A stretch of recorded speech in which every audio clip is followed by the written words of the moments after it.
greetings. So this is going to be a message, a general message, guidance that I was divinely led to do and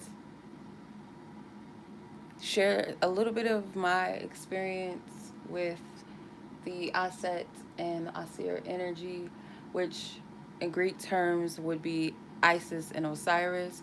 I did not correct the Osiris part in the title only because I know that some people don't all the way, identify or know Osiris by that his original Asir, Ausar.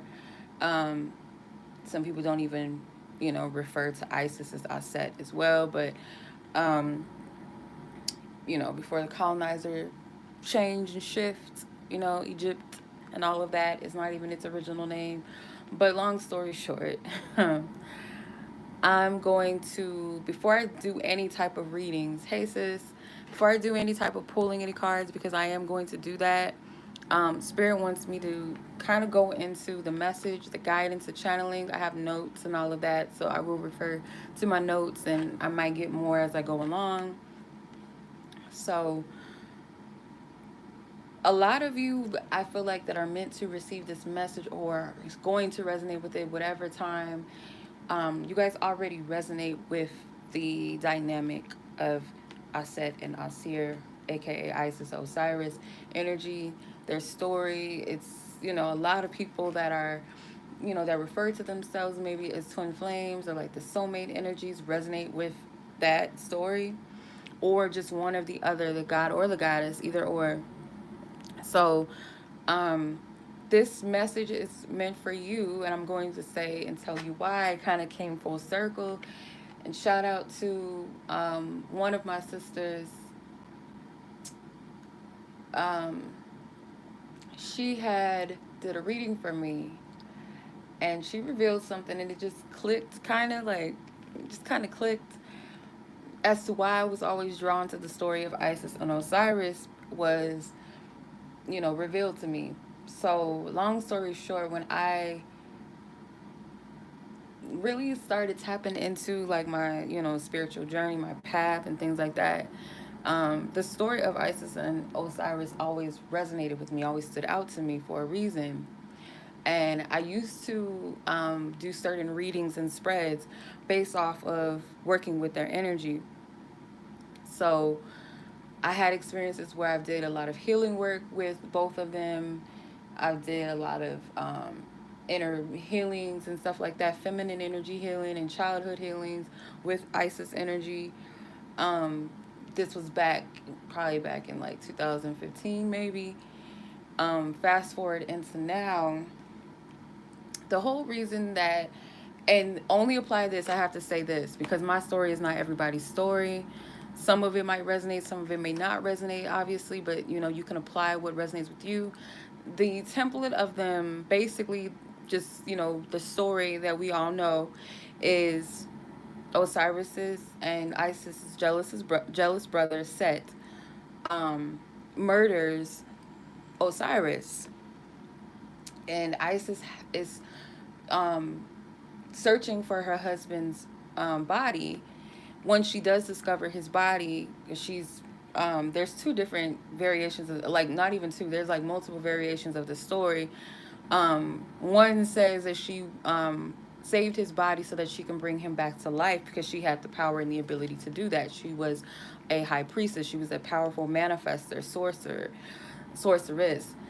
But one of the stories is also that she was wanting to recover his body so that she can send him to the afterlife properly, and those things. Anyway, Isis, she found his body. She hid the body so that she can return back to it and do a full moon ritual, to either, whichever story they got out there, either to retrieve him back to life or to help him in the afterlife.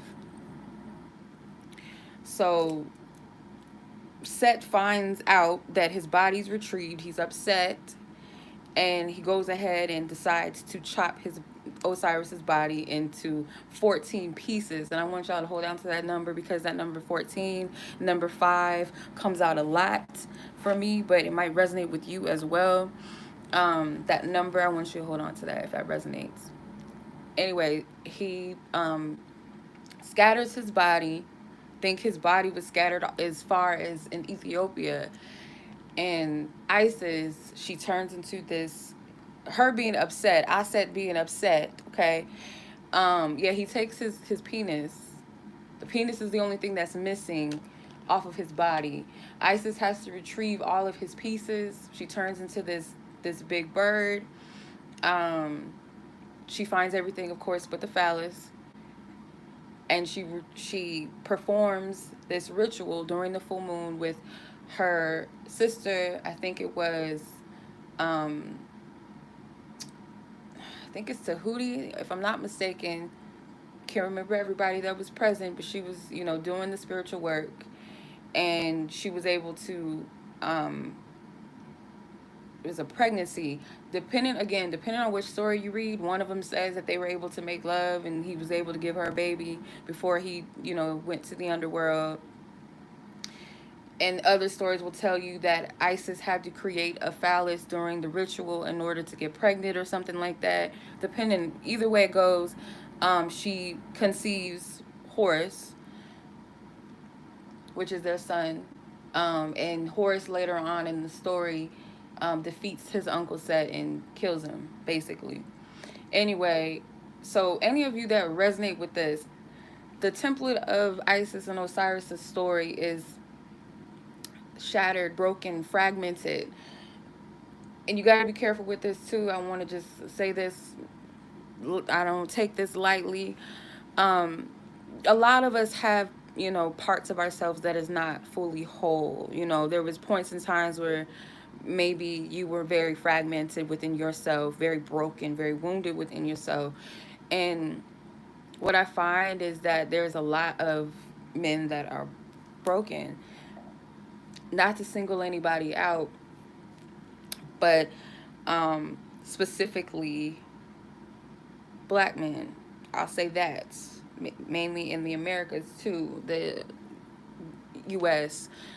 Just because of the history and the trauma and even the generational trauma as well. So there's a lot of wounding and brokenness, and men in general deal with a lot of emotional. Um, they hold on to a lot because men are, trained or not, I don't want to say trained, but raised or programmed to not express their emotions or not deal with them. So therefore, it's kind of difficult. So some of you, your story may be that you are dealing with someone that is broken, broken in heart, broken in spirit. The word that came to me was um, shattered and broken, because that was the words that were used in my reading. Sis said that word at least twice, and it came out in the reading. Um, so some of you guys might have someone that is divinely meant for you, that is your, the person that you're supposed to be with, that has that brokenness. And I'm not saying that you're meant to deal with baggage, disrespect, coddling someone, because what Isis does, she puts him back together. She has the ability to do that. One thing that stood out to me in that specific story was the fact that she could not obtain or retrieve or whatever, find his phallus. As women or as feminine, whatever, you cannot, um, you're not able to make a person fully whole unless they themselves want to be whole. There's only so much that you can do. Just like they say women can't raise a man, you can't be a man either, if that makes sense. So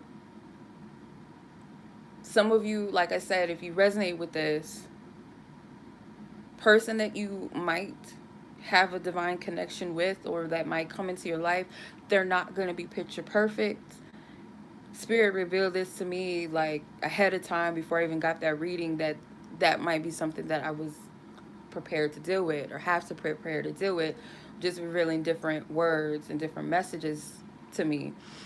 The word broken, if you look it up with the definition, it says have been fractured or damaged or no longer in one piece or in working order. If it's of a person, it means have given up all hope. despairing. So a lot of times it's like I found that most men, that when they get their heart broken, it's like that's it. Like, because by nature men don't operate in their emotions first. So to be in your emotions or to trust someone with your heart, that's a big thing. And then let's say they experience a really really bad heartache, or it's just a lot, and the heartache may not have started first as a an adult or falling in love. It could have been something in the home that did this. Either way it goes, um once that happens, it's like it's you really like they can either turn really cold, which usually happens, but not everybody, or they're just emotionally very like closed off. Not it's not easy to get in because that pain is still there. Um, Shattered means broken into many pieces, something damaged or destroyed, something that is exhausted. Okay. So it could be broken in heart and broken in spirit. So some of you, that might be the story that you have, is that you will have that um, type of dynamic where you might be dealing with someone that is broken. Um,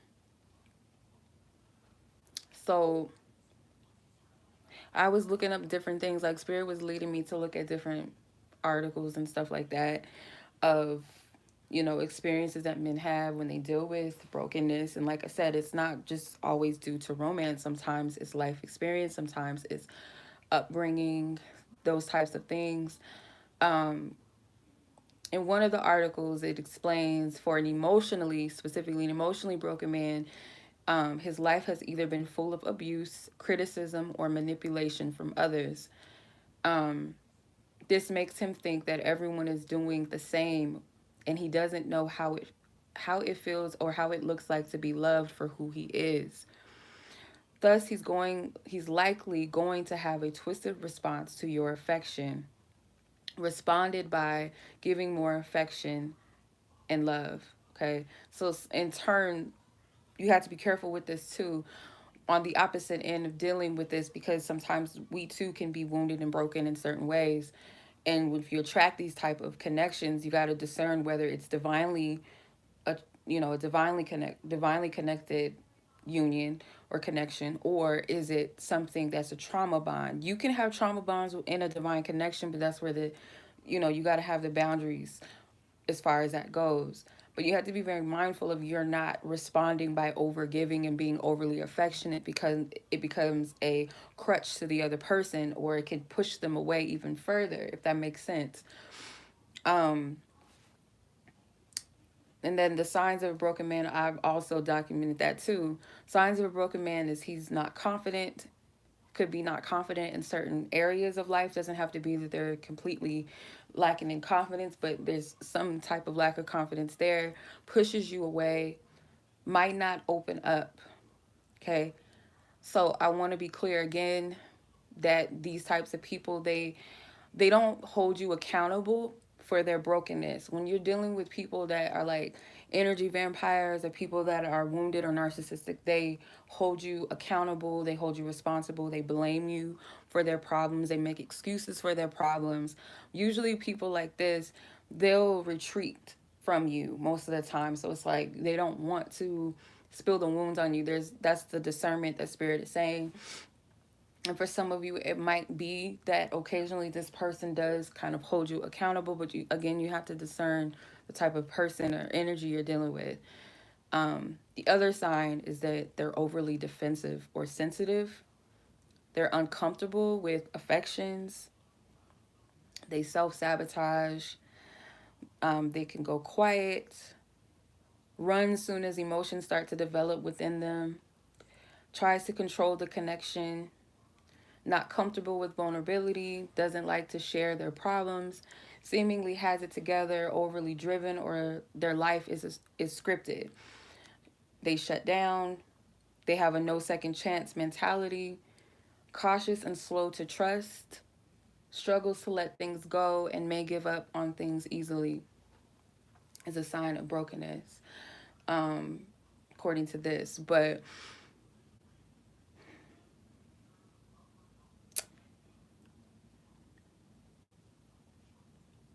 I want to get into.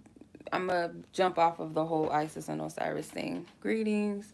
I'm gonna jump off this for a second and go into a scripture that Spirit led me to. Spirit showed this to me before they even revealed the whole Isis and Osiris thing to me. It's a scripture in the Bible, or the chapter. It's First Samuel, the chapter of First Samuel, and it was talking about the story of David and Abigail. If you guys know the story of David and Goliath, that's the same person, same David. So, you're asking about a masculine energy. I know I keep saying he, because that's how Spirit led it, showed me to do it, or have me do it, excuse me. But if the masculine happens to resonate with you the opposite, then apply it. Um, but I'm getting that those of you that are asking about a masculine to resonate with this, your person most likely also resonates with the story of David. And I'm going to get into that because Spirit revealed this to me too. The whole thing of David. And then when David and Abigail, the scripture of that was revealed to me, it just put everything together too at the same time. So the story of David and Goliath, David as a young child, or a young teen, preteen, however, he was young. It was a battle between I can't say it, Philistines, sorry, and the Israelites. They were looking for someone to fight this big man, as we know as Goliath, and no one was brave enough to face this man, this soldier. No one else wanted to do it. David, on the other hand, was like, I'll do it. And everybody's looking at him like, you crazy, like you're little, you're this young, like you're a shepherd keeper, like no, I don't think that's a good idea. You're not even equipped for battle, so how could you? Little did they know though, I know they talk about the slingshot. Typically in the story of David, they'll talk about how he knocked the giant down with the sling, but they had sling slayers in battle as well, because it's not a typical sling. The sling itself, it has to have a certain type of positioning. You have to move it in a certain motion so that when the rock flies, it has a certain gravity to it, a strong gravity, so it does knock a person down. So it's strong enough to wound a person. So it's not like he's playing with a little toy slingshot. That's not what it was. He was used to using the slingshot to protect his herd of sheep. So he already knew how to use it. Anyway, long story short, um, he was he was called also too by, I'm skipping ahead, sorry. Anyway, so David having 5 stones, this is another thing about 5. It's something with the number 14 and something with the number 5 that resonates, or that might resonate with you as well, but it's something with 5. David only having 5 stones and a sling with him knocks the giant over with one single shot on the forehead between the eyes. Then he takes the giant's sword and cuts his head off, eventually taking it to King Saul. So David was brave. As a sign of that, your person has a bravery in them. That's another thing that Spirit is saying too. Um, Fast forward, King Saul is like, I want to know who this kid is. Bring him to me, whatever.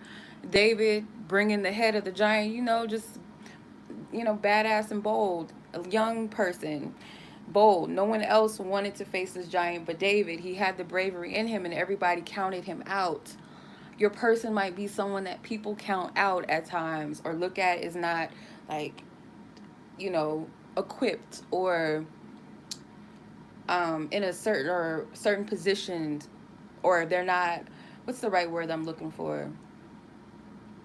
That they have no right to be in a certain position because of whatever. But they have the strength and the bravery because that's in them.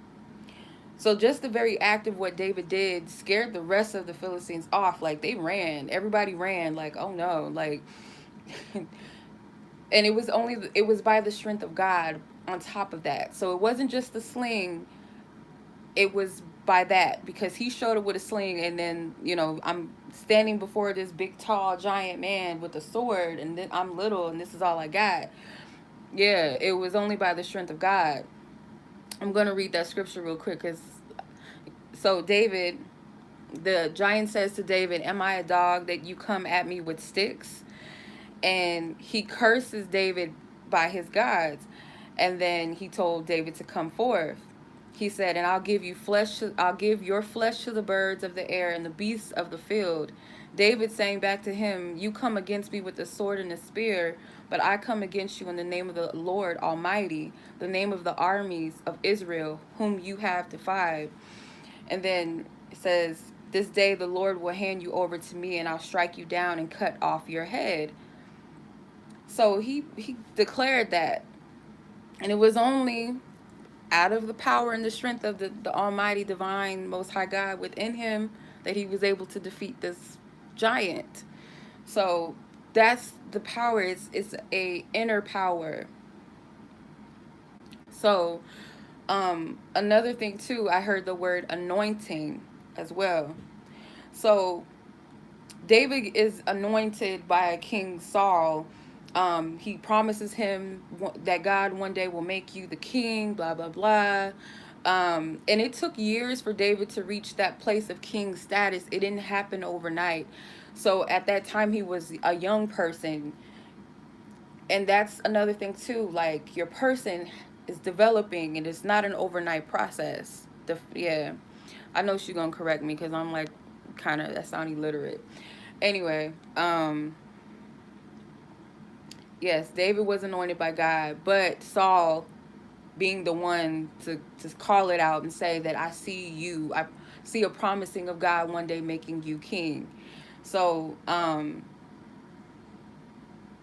at some point later on in the story, Saul gets jealous over David, um, because at some point in the story of Saul, um,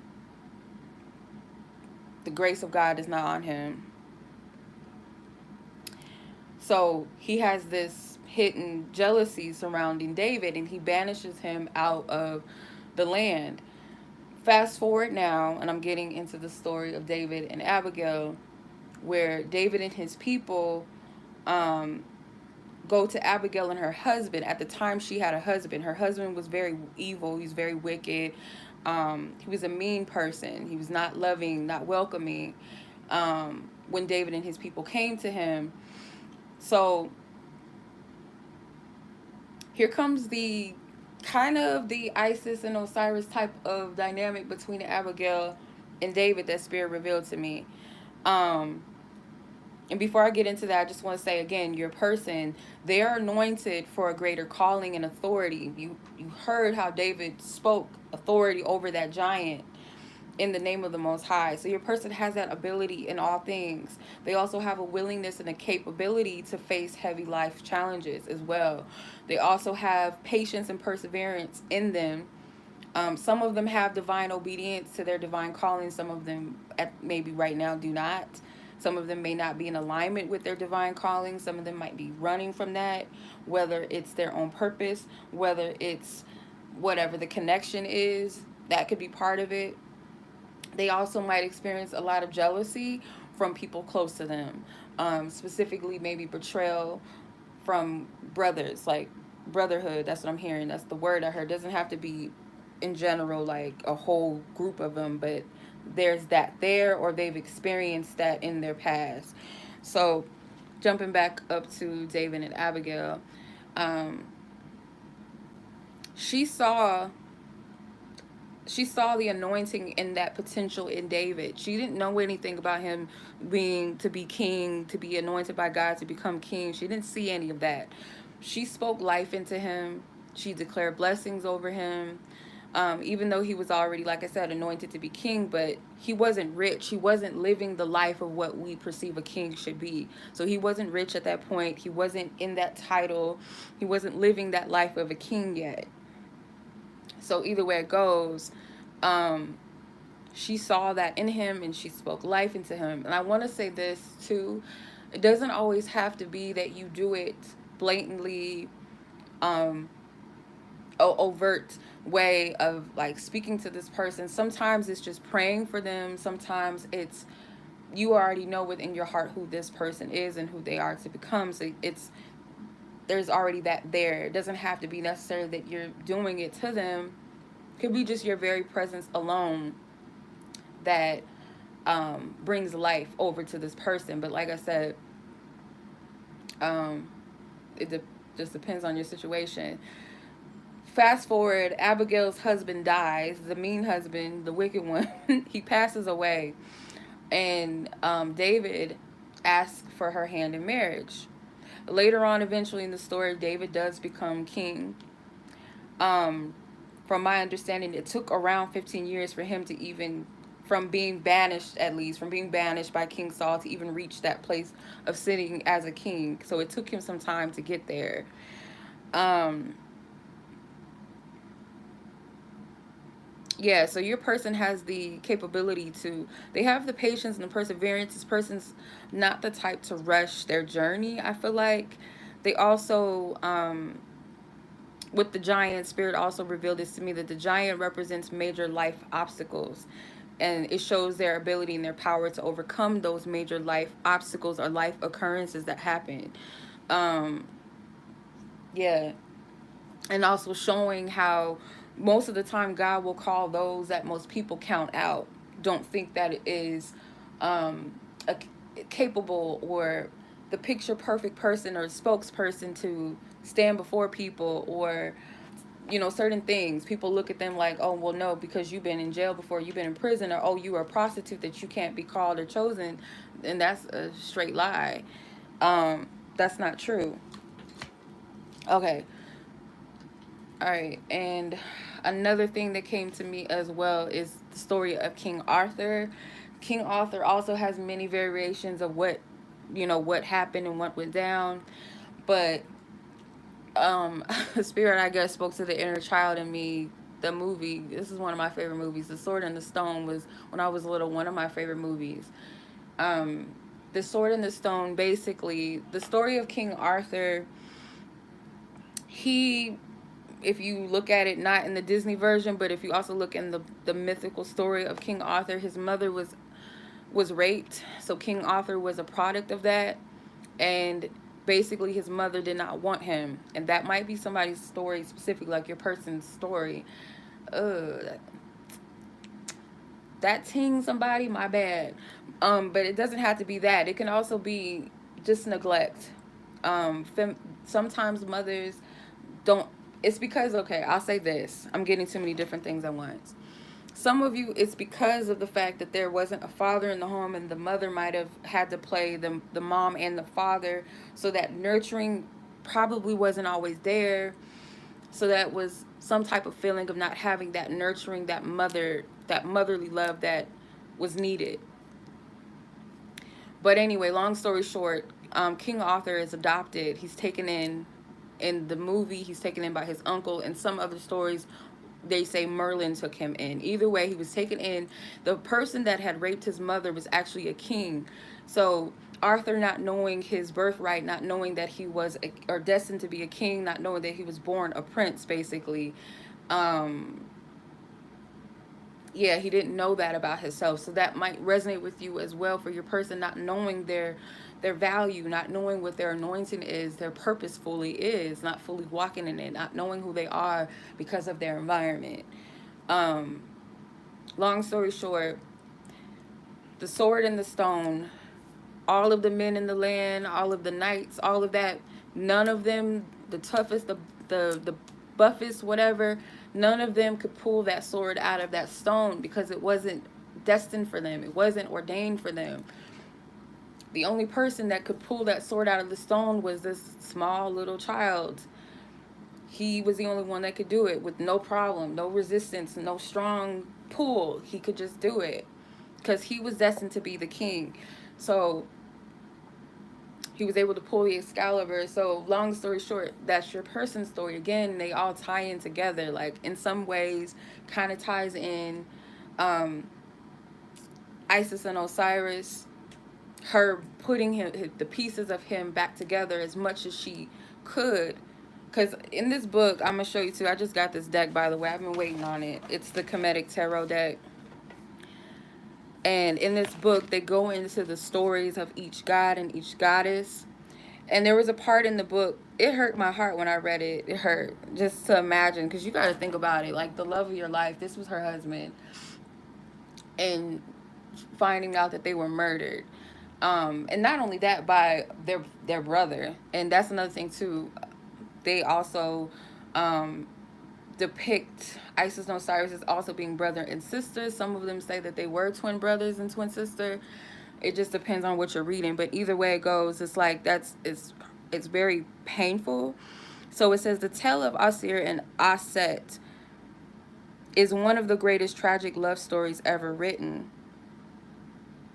He was murdered by his chaotic brother Set, or also known as Seth, who dismembered his deceased body and locked it up in a box, which he then throws into the Nile.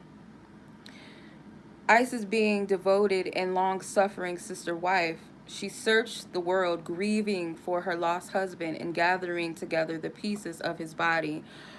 Um, it was a part in here. It said something. It made my heart hurt when I read it. I don't know. Spirit probably don't want me to find that part.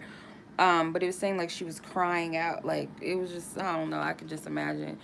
Um, Upon recovering and reassembling the body of her lost lover, she used magic to impregnate herself. A supernatural conception. It's the Christ energy. She became, or he became, sorry, became a deity, providing the means for her to achieve eternal life. Oh no, she became, sorry, Aset became this being. Okay, this is her performing the ritual. In order to achieve eternal life through ceremony mummification. She is often depicted on the hieroglyphs with outstretched wings, protecting him on his throne. Okay, and this is the Lover's card in this deck. It's the Lover's card in this deck.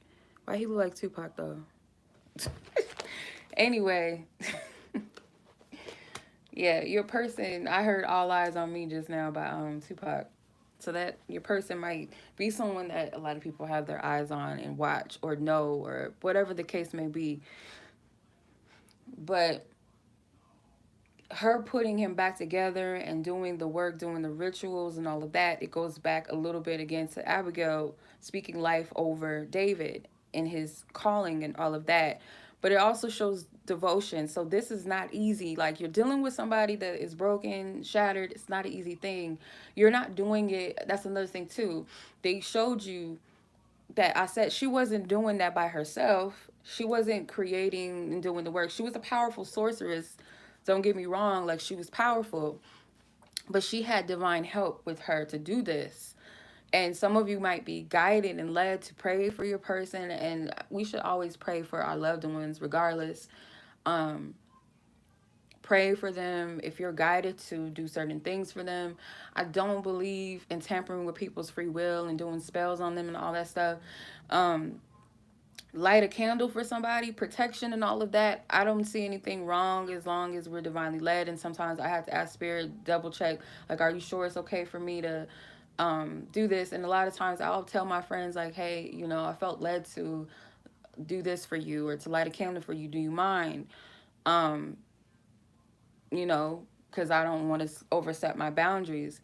Um, So, yeah, it just depends on what you're divinely led to do, especially if you're working with divine spirit and your spiritual team to do that. But some of you guys, that is the purpose of this. And I will say this, it's not easy. That's not an easy call to, like, have someone that, a loved one in your life, and um, have the patience and the devotion. Some people have no problem with that, but you got to separate the energy of codependency and coddling and um Tupac was crucified though.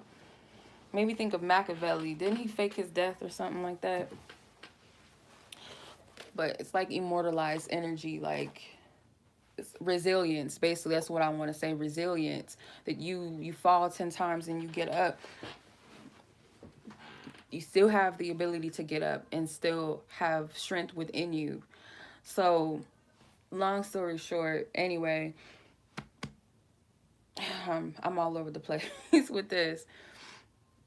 But it's not easy This is not an easy thing, but Spirit gave it to you for a reason, because a lot of you guys are healers. You are divine. Divine feminine in itself is nurturing. It is a powerful spiritual force. You've been given divine power and authority, and using it righteously. A lot of you, it's already something that's a part of you. You've been doing this for your family, for your loved ones. It's already in you. So, or you've been doing it, like I said. So this is not new. And this is like a sensitive dynamic, because it can easily be toxic and perverse if you're not in a healing place, or if you're not following divine spirit. You got to be discerning. I'm not saying take on um you know men that are broken to the point of abusiveness, because I've dealt with men that were broken and wounded and all of that, but they were very toxic, they were very abusive. And me being the person that I am, like, I put up with a lot of stuff, and it's not something that you're supposed to do. If spirit calls a certain person to you, you're going to know the assignment. So in a sense, there's a reason and everything for this. Like, sometimes we are sent to be divine helpers for people. At the same time, we are also leaders and divine feminines and queens and goddesses, whatever you want to call it, high priestesses. But we're also helpers too. We're also divine servants. And I know that word probably sounds like, I don't know, servant. I don't know what you talk about. But it's the servitude, it's the humbleness, the divine energy in you, if that makes sense, as well as speaking to that divine goddess and power within self.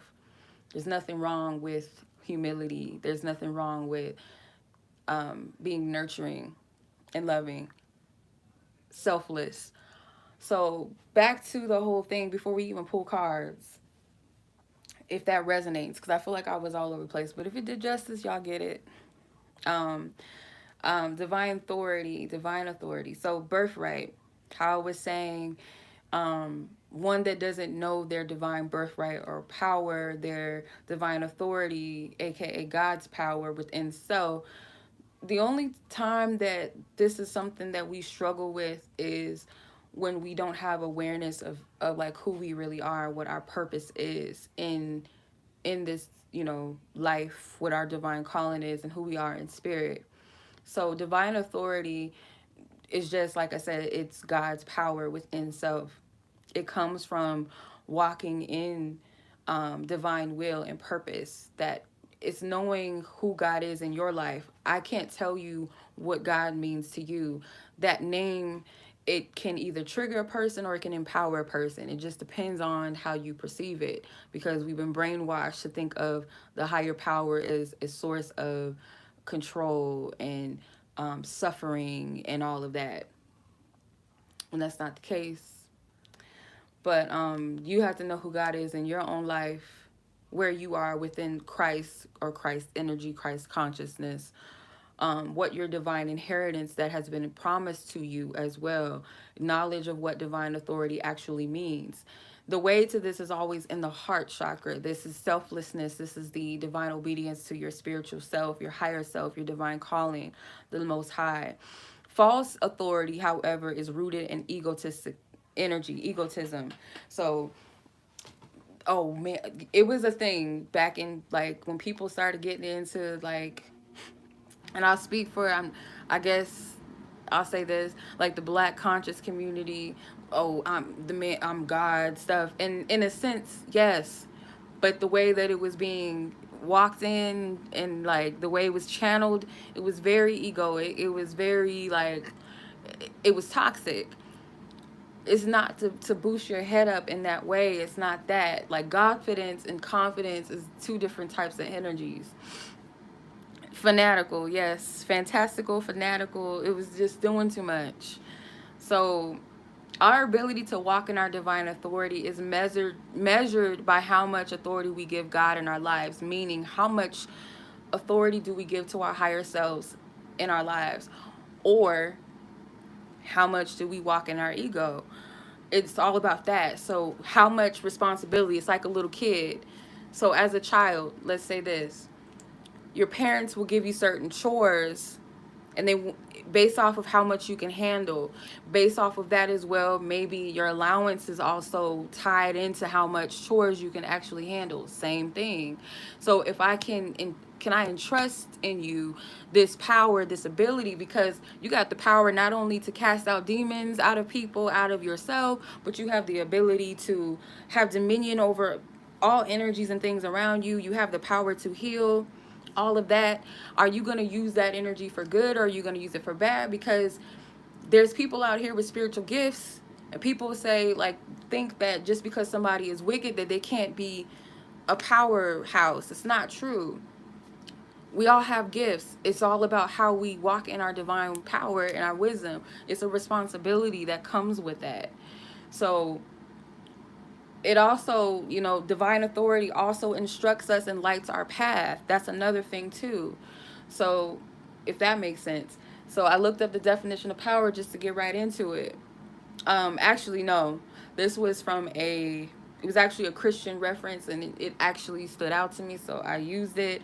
I think it is actually from a dictionary, but it says authority, the power or the right to give orders, make decisions, and enforce obedience.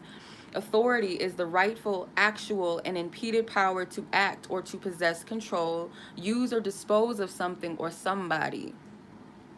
So when you're in your rightful position, because this is the thing too, certain people that have, let's say, healing circles, these goddess circles that they have now are very popular, or let's say people like Brother Panic, or let's say people like Ralph Smart, or what's that TED Talk guy, people that have channels like this, let's say channels like this channel here, or people that have churches, people that have something where they're over people in a spiritual place, or even in a job place. They have a responsibility how they handle these things, how they control things, whether they're going to keep or dispose certain people. Let's say they feel like this person is a negative aspect. Platforms, yeah, they have a negative aspect of them, or something that could taint whatever they're trying to do. They feel like, okay, I got to make that call, a judgment to, let this person just be off wherever they need to be. And then there's people that take this authority and they create cults. And here I'm going to get into this part. Another part of authority is freedom of choice. God gives us the freedom of choice, free will. So this is not for the subjugation of others, that, worldly authority. Worldly authority is control over people. They lose their rights. Basically how we live in this physical world, how we have to pay bills, and we're told when to we have all these rules everywhere around us. We're being told what, and we're told that this is the land of the free. I'm talking about America, but just in other places, there's always some type of rules and regulations. So yes, making people feel underneath them, beneath. It's like a God complex, and that's another thing too that we also have to be careful of too, because none of us are perfect. That's another thing. When you have children, you're also the authoritative over your children, but at the same time, you got to understand that they are going to also have a freedom of choice at the end of the day, how they're going to live their life once they leave your home. They're going to still make their choices or decisions, whether they're going to behave or whether they're not going to behave, if that makes sense. But yeah, so when you're placed in a position of authority as a boss, a mentor, a parent, etc., you are in a righteous potential. You have the potential to be in that righteous position. But as a human, you're flawed. You can still, go off the rails a little bit, just as people have the right to choose what they want. So you have to allow people to be who they are at the end of the day. Like you guys watching these videos and stuff that I do, you're not subject to take what I say as gospel. It's only to take if it resonates with your soul first. Like if your soul says yes to it, then that's, you know what I mean? But you're not subject to take what I'm saying and go on and be like, oh, what she said is gospel. Like that's not healthy. Like that's not healthy on my part, and that's not healthy on your part. So that's not what we doing, okay? Also, false masculinity also too is another thing. When it's in a false sense of authority, it's rulership, it's toxic, it's destructive. Might as well be a pimp energy. Like, I don't know about y'all, but I don't want no man that's not walking in divine authority. Like, he's not walking in that when I say righteousness, I don't mean like this uppity energy, like he doesn't drink or whatever. Like, I'm not saying that. Like, we gotta be Little House on the Prairie. That's not what I'm saying. Um, Jupiter's eye. Yeah, not saying that. You want someone that you can trust, not just with yourself, your being, your body, that they're going to provide and protect, not just on a material level, but also on a spiritual level. Do they have the power to protect you, your children, your home, like spiritually govern the house? That's different energies. The toxic masculinity nowadays, not Little House on the Prairie. Yes, Little House on the Prairie. Like, I'm not saying that we got to be like that. I mean, but they, the dad in there, he, the TV dads, that's what true divine masculinity, like those dads back in the day, how they with their wives, their children and stuff, like they made it a little sugar sweet, but those were healthy dynamics that they were showing back in the day on TV. Like, and the women, the mothers, they were showing you that. Like, some people might think that that's unrealistic, but that's a healthy family dynamic. It's only realistic because a lot of us probably didn't have that. But when you think of like a righteous household, you think of, how the actors portray themselves to be on TV. Anyway, so long story short, you and your person have divine authority over things. And again, it's measured off of how you allow spirit to govern your life. Spirit's not going to give that type of power and ability to someone that is going to wreak havoc. And some people, they have the measurements and the capability, they have these large platforms and these large congregations or whatever, and they abuse that because spirit instilled in them, like, okay, she can handle that, he can handle that. But there's people that abuse that, you know what I mean? But yeah, your person has that, and for some of you, they don't even know like what their divine power is all the way, or they're just learning how to use it, tap into it. And it's all about self too. Where you are within yourself, how do you see yourself? I realize as well, a lot of times when I'm spiraling and I'm like in a shitty mood, spirit won't reveal certain things and certain clarities to me until I'm in a place to receive it. Because when you're in that space of like dealing with your spirals, your shadow, in your emotions, and you're angry, you're sad, you're in despair, you can't hear spirit clear, you can't see things clear in that energy. It's only till when you get out of that dark abyss that we go into energetically sometimes that we're able to really see things clear.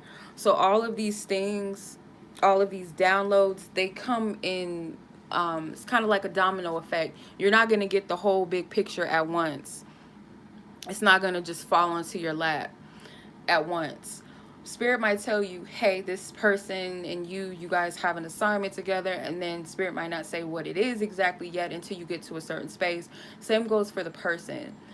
um but yeah, long story short, let's go ahead and pull on this message and like see what is supposed to come forth, and like what to take with it. And I'll say this again, use your discernment, because not every message is going to resonate with you. But for those of you that tapped into this, most likely your dynamic is going to be where you're going to have a fragmented partner, to where you are going to help and assist with divine's help, divine authority within you to help this person. And at the same time, they're not weak either. We already exposed that they're not weak. They're not this person that necessarily is not able to move forth and walk on, but they are resilient. But you are here to assist and help them with that. Some of them do need speaking into. I just noticed something.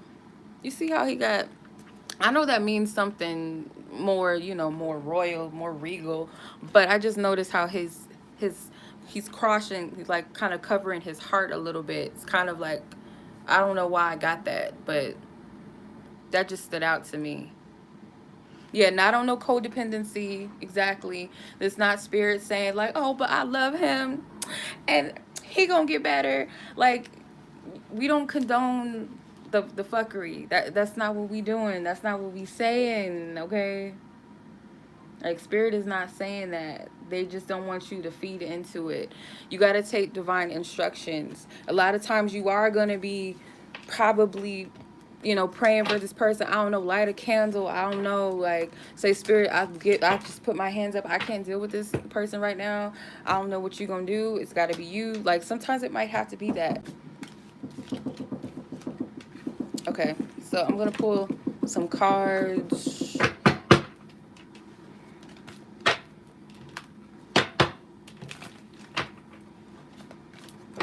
Issues of the heart.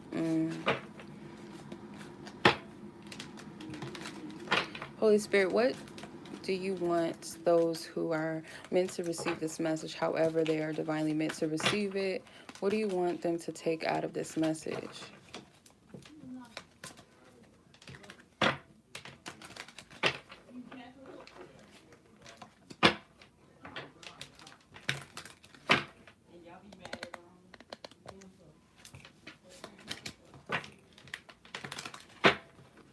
Okay.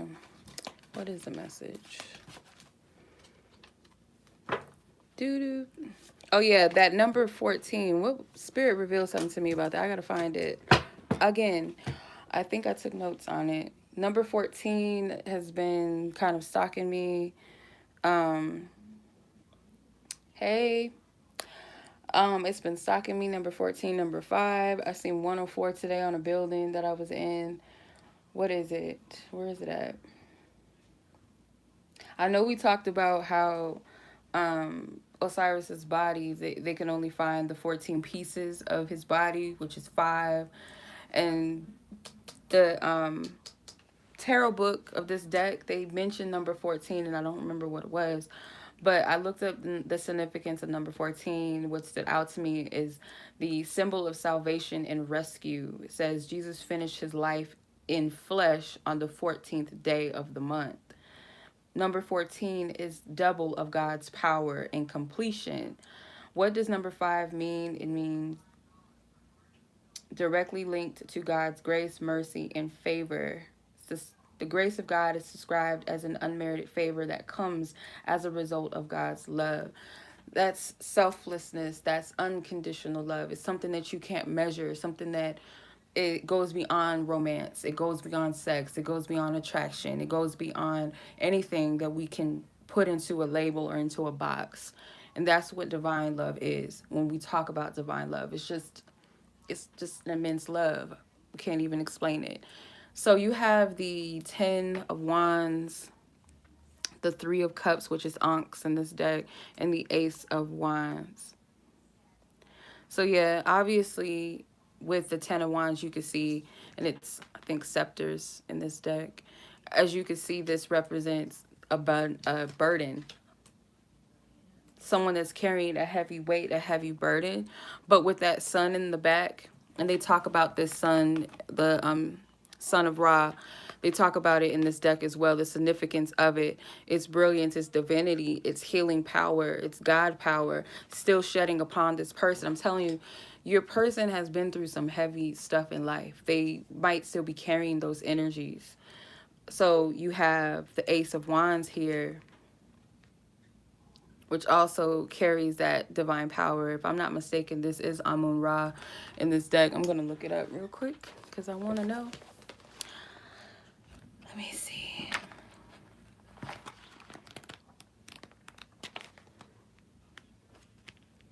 Aces. Where's the aces at?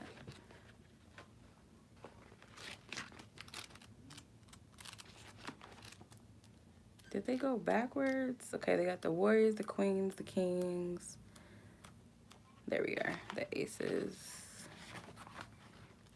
Ace of Wands. Oh, it's Ptah. Okay, Ptah is the creator god. He created himself into existence. Through his sheer will be created all reality with the thoughts of his heart and the magic of his words. He commanded reality to produce all nature, a cosmic god. He preserves the world, a divine patron and inspiration of architects, metal workers, carpenters, shipbuilders, craftsmen of all trades. So that might also be something your person could be into that type of work, profession, or has done things like that. The father of great polymath, physician, writer, architect, high priest, magician. So physicians and writers, they could be architects, powerful manifestors. It says the Ace of Scepters card presents the god Ptah standing between the bowls containing the fires of inspiration and creation. His his scepter, I don't know if I'm saying it right, symbolizes the stability he provides. Okay. So inspiration, creation, his willpower, his ability, his ambition is there. I feel like the only thing here with the three of Ankhs, this could represent some type of feminine energy around. And I don't feel like it's that divine feminine energy. It's not Auset energy. It kind of feels like precursors. Let me go ahead and clarify them before I say that, but I feel like that's what that is. I don't necessarily want to say karmic. Okay, Newt came out. Yeah. So Newt, I feel like represents the divine feminine energy. Sorry. The divine cosmic mother energy with the star. This represents the feminine, and I feel like these are opposites. So Spirit's trying to make it distinct. Can you please further clarify? Thank you. I got my deck upside down. Yeah, Five of Swords. Might be that the burden is that this person is carrying is they have the wrong company around them. And I don't feel like the Three of Swords necessarily only has to be other feminine energies. I feel like it's people that need to be cut out of the way. And if it's not in their immediate environment, it's an energy that they're still holding on to, or that still carries this burden, this block, this space in their energy and their being that they need to release.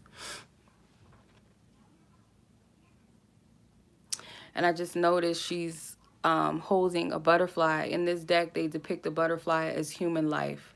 So I feel like, again, not saying that you have to play savior in this, but you have an assignment and with that divine assignment, I feel like you always have to stay divinely aware in what your position is and what you're supposed to do. Sometimes it means taking a step back. Sometimes it means saying or doing certain things, or it's all divinely led. This is not for your ego. This is not for you to gain control, or because it's not always easy. So whoever this is for, again, you have to take into account what Aset had to go through with losing her husband. That's a painful process. It's not easy. She had a lot of devotion, and it was just love in her heart. And not only that, her husband was very loved as well among the people. He was a loved person. He was a good man. How they depicted it, he was a very admired, loving person.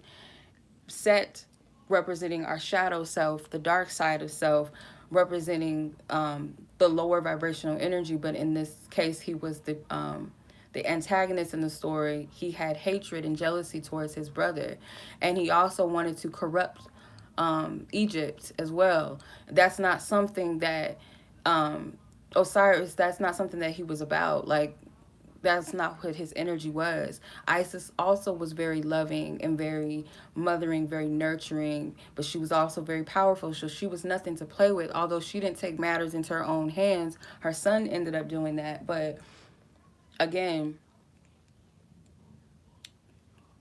I feel like this connection is not easy. It's not going to be easy. And whoever resonates with this is because you have the ability to do it. I don't think Spirit's going to give someone something that they can't handle. Yeah, I'm just dropping stuff. I'm going to pull some Oracle. I'm going to pull the Isis Oracle as well because she was calling out to me. So we're going to pull a card out of that, Holy Spirit. Yeah, you have to stay in that star energy. You are the light. That is what you are. You represent a guiding light in the dark space. This is the cosmic mother. She's connected to the heavens. So that's your energy.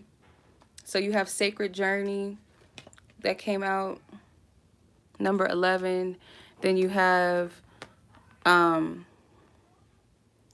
Creative Power, Ra. Okay. and that's the son of Ra. But they talk about, um, I also feel like too, with the creative power and the sacred journey, you guys are going to come together and create some different things. And then we have another creator god at the bottom of the deck. So there's something that you guys are meant to come. Look, Set was at the top of the deck. Challenges. Set does not have to represent a person specifically. Like I said, it's a shadow energy. It can be shadows within the self. So your person, their set, their demise can be self-sabotage, right? Can also be people in their circle. It could be certain habits, certain things that they have yet to let go of, the challenges that face the connection. But again, with the ability and your powers that you have within you, and that's why I think spirit stressed, and I know that's why spirit stressed the divine authority, because you got to be very, very careful with that type of power and your intentions. um with wanting to be with the person or all of that, when you get desperate, it can lead you to do things that are not ethical, that are not um, honorable, of integrity. You know what I mean? Like, get to a place where you want to like do something. Oh, I want him to come to me, so let me get a come to me spell. And you get desperate and you go hit up some witch doctor that don't have your best interest at heart and just make shit worse. If not, whatever. You just have to be in that place of divine instruction, be in your right space and heart and mind to know what you're doing and what you're called to do and what you're called to say, and when to just like sit back and just relax or just receive. So yes, I feel like this connection has the power to create some abundance in your life. And when I say abundance, I don't mean materials only and specifically, but just energetically beautiful things, bring light. um your person and you, I don't know where some of you this might resonate. I'm getting, if they do work with architecture or something like that, construction, they might build a house or something for you. Like, you guys might have a house or two or three, like some land that you guys build, or that you guys come and invest in your own land, your own home that you guys build together, which is beautiful. That's what I'm getting from that. That might be somebody's vision, or something that you guys will come together and have that home, that space.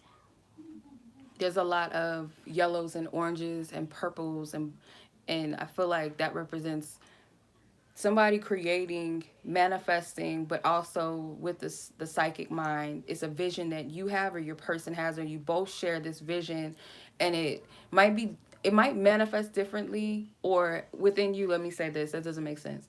Let's say you want a ranch, right? And you have the vision of what you want that ranch to look like, and your person's like, oh, I've always wanted to build my own house, because they have the ability to do that. They know how to do it. And then you guys come together and you create that. Um, businesses, I feel like in the near future and far out future, they're not solely going to thrive off of social media and the internet. That's going to change.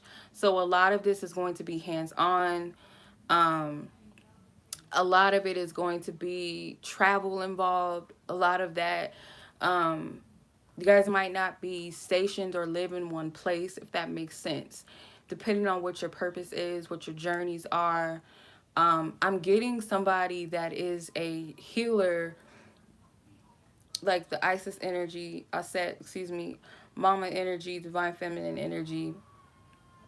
Someone being the healer, being a medicine healer for some of you. And I'm talking about more holistic, of course. That type of healing, um, being able to cast out demons. We all have when you have that authority in God, you have the ability to cast out demons. Some people don't want to call it that. That's what it is. Okay. You want to call it dark entities. You want to call it lower vibrations, whatever makes you feel better about yourself. It just makes you comfortable. Those forces of energies that don't have our best intentions or nobody's best intentions at all. Um, you have the ability to do that. For some of you, that will be your work or just through your medicine healings, whatever you're meant to do. And I feel like on the masculine side of things, you are spiritually an architect. Does not have to be physical an architect, but you have the ability to create ideas and bridge things together with your spiritual abilities, your gifts, your creative mind, that type of thing. Um, mm, Yeah, some of you guys might, it's like, I'm hearing it, patents and inventions. So, like, let's say spirit gives the masculine energy a download of like a business to create or some type of invention that's needed. That's the type of mind that they have. They might not be the architect of with the hands, but of the mind, they have the ability to see that and have it transmute to somebody else that has the ability with their hands to create those things. That's what I'm getting. Um, okay, let's pull Isis. I hope that makes sense.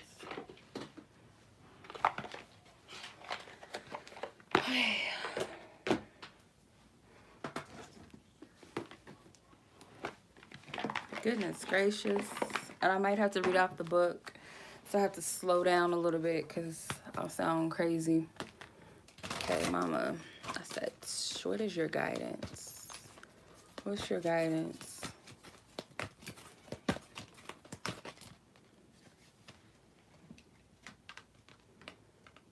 Enter the chamber of healing. Healing in the divine chamber of the Lady Isis. I remember I did a meditation like this. Like this was back in maybe 2015. I don't remember. It was a while ago. And it was very healing. I'll say that. So for some of you, if only if you're led to do this, um, it's a guided meditation. I don't even remember where I found it, but it was a guided meditation I found. And basically it does bring you into that dark chamber, and it's like a healing. It's a lot. And some of you guys might have actually had a dream about this. And that was another thing that came out in my reading too, was dreams of chambers, like dark chambers or temples. And I do remember that one of them though that I went into was, I think it was Kali's energy there, or no, it wasn't Krishna. I think it was Kali, if I'm not mistaken. So that might resonate with you. That might be something you might need to do. So let's see what enter. A spiritual gift of healing is coming to you now. Be open without expectation or preconceived notions, and allow the healing from the Lady Isis, Mistress of Magic, to help you find the best solution for any situation that does not appear to be as it should be. Take your time and create a space into which her magic and her energy can flow now. Expect your miracle. This oracle comes to you as a messenger. Prepare for great changes because they are on the way now.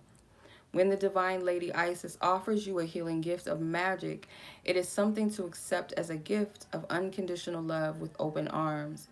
It will be offered without an agenda, with the only intent being for your highest good and spiritual growth. It will not necessarily look or feel like you expected, but you will realize in the unfoldment of the process of circumstance that it was a spiritual healing gift from the divine, even though you may not have immediately recognized it as such at the time. You will be able to recognize the healing by the experience of it and its effects, even before the complete resolution of the issue at hand. The experience will be that of the issue is somehow lifted from you, and the effect will be that the issue seems genuinely out of your control, and yet not out of your control. This is the way that the gift of healing can come to you. Time and sacred space to Time and sacred space to contemplate and reflect is extremely helpful to receive divine intervention as consciously, swiftly, and fully as possible. Sacred space can be a physical space that allows you to put your day-to-day activities and thoughts to one side and instead indulge in just being as you are in that moment. It might be a place in nature, your meditation place, or a healing room, or a sanctuary that you have where you can be alone for a time, or even a meditation group or a healing circle. Sacred space allows you to simply be, to not have to think, sort things out, or analyze, but to be open, rest, allow inspiration or guidance to come as when it chooses, and to allow for the mysteries of healing to occur. Thank you, Spirit. Something just slipped my mind that I was supposed to like go into, but it was meant for the end, I believe. So, It says it's important when entering sacred space that when we do, not to set an agenda or have a specific expectation. We do not have to think anything more than I dedicate this space to the divine within. We're not attempting to find solutions, but actually actively letting go mentally and emotionally and allowing ourselves to go into a peaceful state, relaxed, but not numb. We can often have guidance, inspiration, clarity, and knowing drop into our awareness. We do not need to actively seek these things, they can just happen when we create open space. Healing happens most powerfully when there is space, openness, and allowing. We let go for healing to flow. Time and sacred space will help you receive the inner adjustments that you need for the healing magic of the Lady Isis to be able to reach you with the full boldness and genius. So they talk about the exercise of the ritual. If you guys want to get into all of that, that is up to you. You can screenshot this. Um, I don't know if you guys can see that.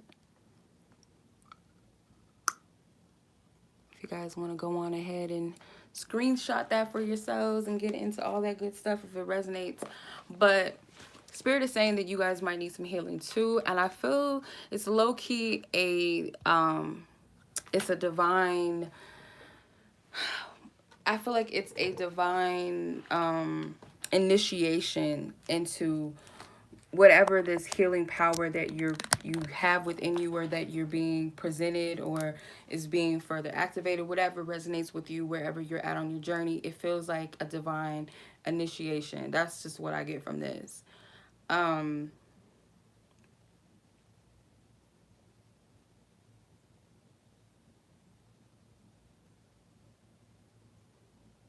hmm.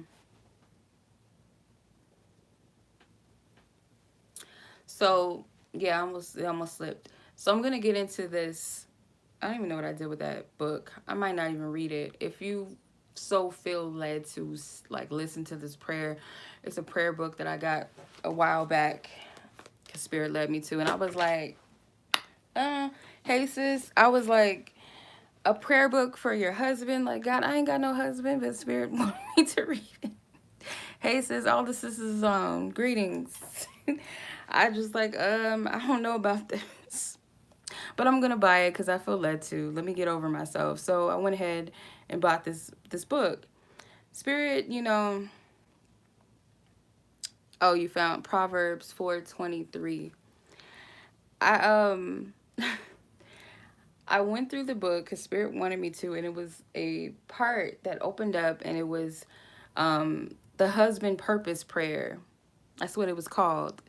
And it was inspired by Psalms 57:2, which says, I cry out to God Most High, to God who fulfills his purpose through me or for me. So this is about your divine purpose and spirit. And I was like, oh, Spirit, I see what you doing. Okay. So I was like, okay, I need to save this part of the book because I'm gonna go back to it, because I also was praying for myself too. Like when I read that book, I not only pray for, the essence of whoever my divine is, but me too. So I was like, okay, let me bookmark this, and I found a piece of paper sticking out of my book, and I forgot about this piece of paper. Like it's been here, and it just keeps haunting me. And it was challenge number 7, something with the number 7 too. It was challenge number 7, and it says write your future husband a letter. And I was like, I ain't doing that right now because I don't got it in me to write that right now. So I skipped over it. But the piece of paper that was bookmarked was what caught my eye. um I totally forgot that I wrote this, but it was a reminder to read the book of Elijah, or the story of Elijah. And I also wrote down 2 scriptures, 1 Kings 17-19 and 2 Kings 1-2.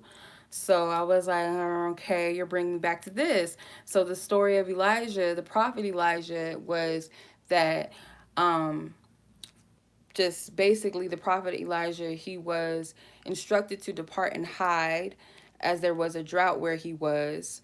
Um, God instructs him to go and promises them that he would be fed, and he would not thirst wherever he was. So he was hiding out, and God instructs the ravens. That's another thing. These black birds too be coming up a lot in readings as well, or in experiences. So something with ravens. God instructs the ravens to bring him food. Eventually that brook, that water, that the place had dried up where he was, due to there no being there, due to that space not receiving rain. So God later on instructs him, I know, instructs him to move locations. So he gives him a heads up that there will be a widow that's going to provide you with food and blah blah blah. So when Elijah comes across this widow gathering sticks, he asks her, can you give me some water, and can you give me some bread? And she was like, I don't have much. I only have a handful of flour. I only got a little bit of oil for me and my son, because if we don't eat, I gotta prep this, what these sticks are for. I gotta prep this food, because if not, we're gonna die. This is all we got. And he was like, he said to her, he said, don't fear, go and do as you have said. But first, make me a little cake of it and bring it to me. And afterward, make something for yourself and your son. So, um, so God, and he says God, God of Israel, the jar of flour shall not be spent, and the jug of oil shall not be empty until the day that the Lord sends rain upon the earth. So basically what he's saying is, I got you. God about to multiply. Just get what you got. Let me make it happen. So that's another survival aspect of your divine masculine, and in self too. Like, you might not have enough, or you might not think you got enough, but spirit always rolls through. God always provides, right? So so she went and did what he said to do. So her household, they all ate for many days. It was good. Um, the jar of flour was not spent, neither did the jug of oil become empty, according to the word of the Lord that he spoke by Elijah. That's what it was. So later on in the story, the widow's son falls really sick, and eventually he dies. The woman, she was like blaming him, like, you caused this, basically. And Elijah calls out to God, like, bring this boy back to life. And he lays on top of the boy, and then he gets up, and the boy, his life is restored. So at that point, the woman says to Elijah, now I know that you are a man of God, and that the word of the Lord is in your mouth is truth. The word of God that is in your mouth is of truth. So the message that Spirit gave to me with that was the power of survival, that we have, but obviously with that divine authority and power within us, that obedience to the higher, the soul, the higher self, the divine, the most high. Also on top of that too, life. That's another thing the Spirit always brings into my attention, was um speaking life into things. That's another thing that came to me. um what was the other scripture? I didn't write this one down. The dry bones is one of the other ones that comes to every now and then. But a dead situation, it goes back to the story again between Isis and Osiris, with something bringing life and restoring life. Although his life was restored in the afterlife, the eternal life, basically, his life was restored. Um, ooh, the energy of one realizing they do more than they think they do. Wow. Yeah. So I feel like it has something to do with that as well, like having the ability to restore something that you perceive as dead, being restored. So, um, oh my God, I'm trying to find that scripture. Let me find it. Don't let it fall off of me. I'm trying to find it. Ezekiel. So, Ezekiel, it was 37. So in that story, um, the Spirit of the Lord, it said, it set me in the middle of the valley, and the valley was full of bones, which represents the dead, the spiritually dead, not the physically dead, but the spiritual dead. And God said to prophesy to these bones and say to them, dry bones, hear the word of the Lord. And when he spoke these words over them, which was, and I don't want to paraphrase, let me just go ahead and pull it up real quick. Let me see. In the middle of the valley, he asked me, son of man, can these bones live? I said, You alone know. Then he said to me, prophesy to these bones and say to them, dry bones, hear the word of the Lord. This is what the sovereign Lord says to these bones. I will make breath enter you and you will come to life.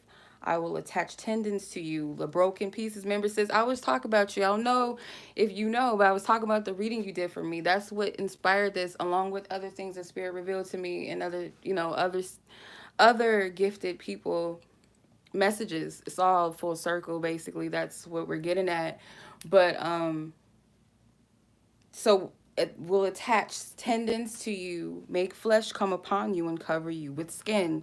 I will put breath in you. You will come to life. Then you will know that I am the Lord. So as I prophesied, I was commanded, and as I was prophesying, there was a noise, a rattling sound, and the bones came together, bone to bone. I looked, and the tendons and flesh appeared on them. Skin covered them, but there was no breath in them. Then he said to me, prophesy to the breath, prophesy, Son of Man, and say to it, this is what the sovereign Lord says. Come, breath from the four winds, and breathe into the slain that they may live. So I prophesied as he commanded me, and breath entered them. They came to life and stood up on their feet, a vast army. That's another thing too, that the army part, that a lot of you, this is why, see, Spirit always, this is the whole purpose of it. Like, we be thinking that it's about people together, coming together, and la la la, my assignment is my loved one. You're just going to just put a little breath in that one vessel, but that's like the assignment, because there's something greater. You got more. That's why you got to heal. That's why you got to go into the dark chamber. You got to go. The dark chamber is the shadow. You got to go into the depth of you, face those parts of you uninhibitedly, without judgment, in a place of peace, in a place of a pure mind, clear mind, just going in with that support, that divine mother feminine energy with you, guiding you and coaching you through it. You're healing all of that because you're set to, pretty much what Spirit is saying is, breathe life into those that are spiritually dead. That doesn't mean that you are called to be walking around with a Bible and yelling in people's faces, walking around with signs talking about Jesus is coming back. I'm not saying that. However Spirit uses you to do that. Sometimes it's just you walking into a room. That's it. Saying hello to somebody, giving somebody a look. You have a beautiful smile. Ooh, I like this. Have you ever thought about being an artist? I like how you draw. Like, who did this? You made that? Sometimes it's just little things that we think it's got to be deep. Sometimes it don't got to be deep as we think. Like, we make spirituality to something. It's an experience, and how we interpret the experience, that's pretty much all it is. But anyway, that's what your purpose is, to some extent, however that manifests for you. He said, then he said to me, Son of man, these bones are the people of Israel. They say our bones are dried up and our hope is gone. We were cut off. Our hope is gone. We were cut off. Remember, we were going into the definition of brokenness, the definition of, remember, sis, shattered. We were going into that. And one of the things was despair. It was wanting to give up, something like that. Therefore prophesy and say to them, this is what the sovereign Lord says. My people, I am going to open your graves and bring you up from them. I will bring you back to the land of Israel. Then you, my people, will know that I am the Lord.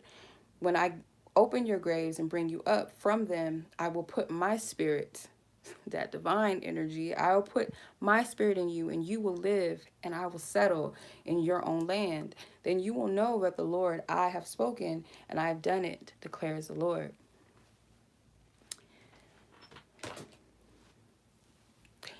So I don't know what we're going with that. I think we're done. I don't know, like that. I wasn't even wanting to do that part of the thing, but everything flows as it may. How you take it is how you take it. Israel in itself, it means something, so you got to look up what Israel means. Yeah, we know in the Bible it represents the chosen people's land, the Holy Land, but what it actually means in Hebrew, look into what that means. And another thing too is Egypt, the word Egypt represents the house of bondage.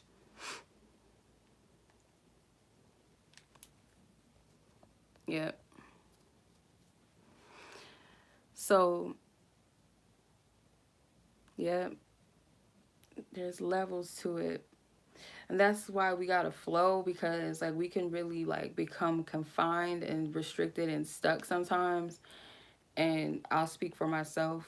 Like, you can't stay there for like, thank God that you get pushed out of those spaces, those layers, those confined spaces when it comes to your spiritual growth, when it comes to your growth, your ascension.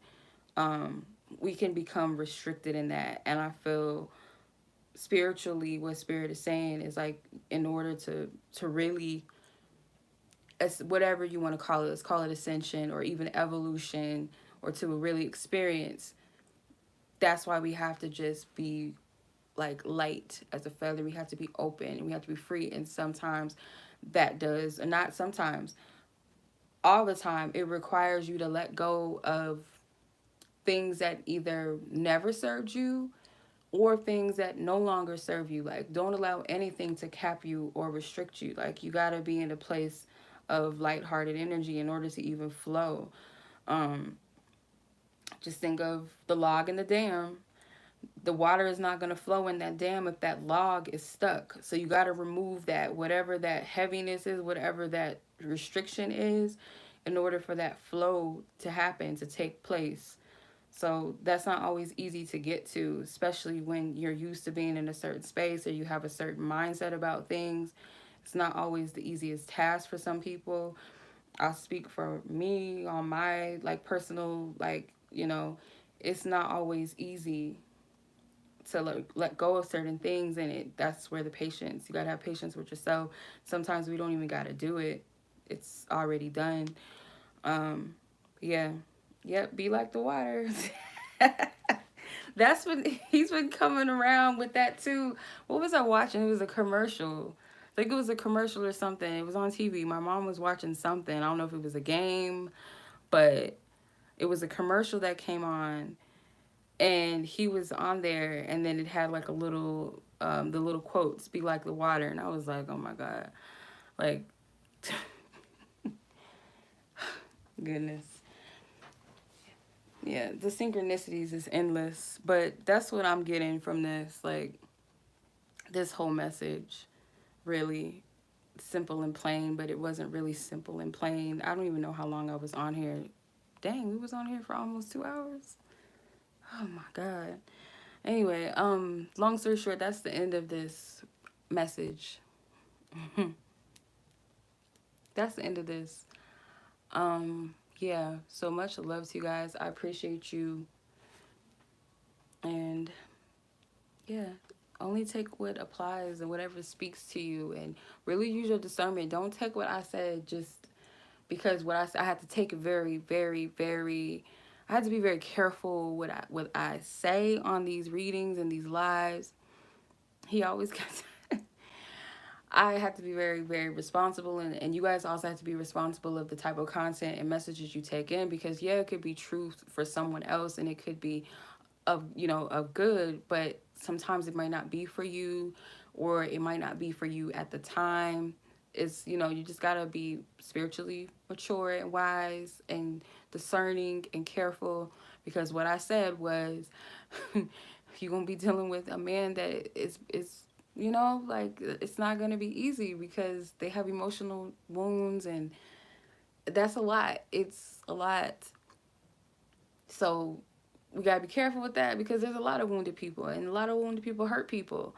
So that's why you gotta be really, really discerning and be in alignment with what spirit is saying to you and your spirit, what you're guided to do, what you're instructed to do, what you're instructed to pray for, speak life into, whatever. All prayer basically is speaking life. It is life. The word of God is what they call it, the living word. You're speaking life. They're affirmations. So basically, that's what I'm getting. Um, I don't know if that makes sense to anybody, but if it does, cool. If it doesn't, ask spirit to, is this meant for me? Am I supposed to take this in? Is this doing too much? Because I don't want to mislead anyone, because I've gotten readings in the past too, not just watching general readings, but more so because general readings are more popular than they were back in the day when I used to get readings. Like, there wasn't that many readers on YouTube back then, but like when I used to get readings, I wasn't discerning of who I was going to, so they were just saying all kind of shit like, oh, yeah, this is your twin flame, yeah, he's and I was going along with it, but I had to go through it. I can't be too mad about it. I had to go through it and be able to discern the difference. But long story short, don't just get any reading, just have anybody just telling you something, especially if it sounds good to the ear. Like, gotta be like, okay, I see what you're saying, I hear what you're saying, but I don't know if that resonates with me, and that's okay if it doesn't. And sometimes people just be bullshitting, just telling you what you want to hear, and it's not that.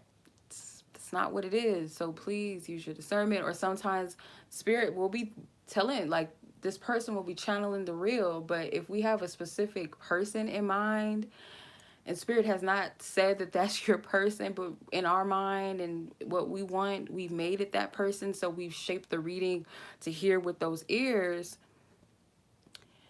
Because spirit has a funny way of doing things. If you're not specific and you don't say, hey, I don't know, I don't know who, let's just say, I don't know what kind of name to make up, like some type of like Alex. I don't know. Let's just say Alex. Okay, I don't know where that came from. Okay, let's say this dude Alex, right? Hey, is Alex my twin flame? Is he my soulmate? And then spirit might give you an answer through that reading, right?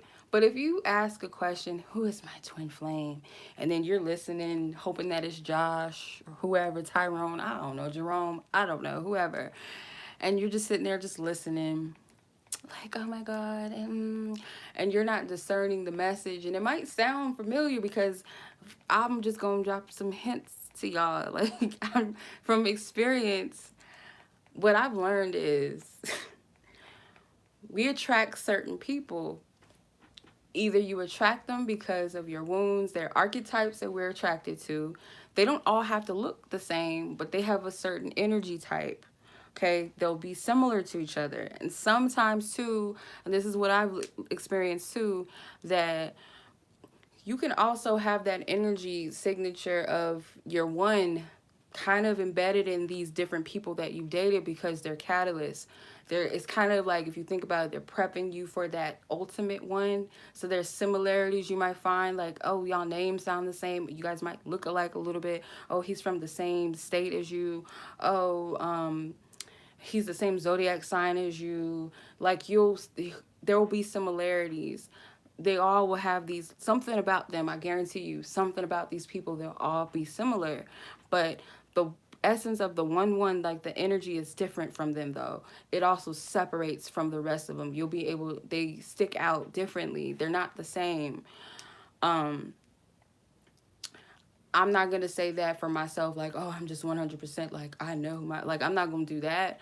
But I'm going to say for sure, like, as far as the discernment of who the one is, don't get caught up in all of those little signs of synchronicities too much, because I feel like they're precursors, they're catalysts until you reach that one. And I'll say this, they're not the same.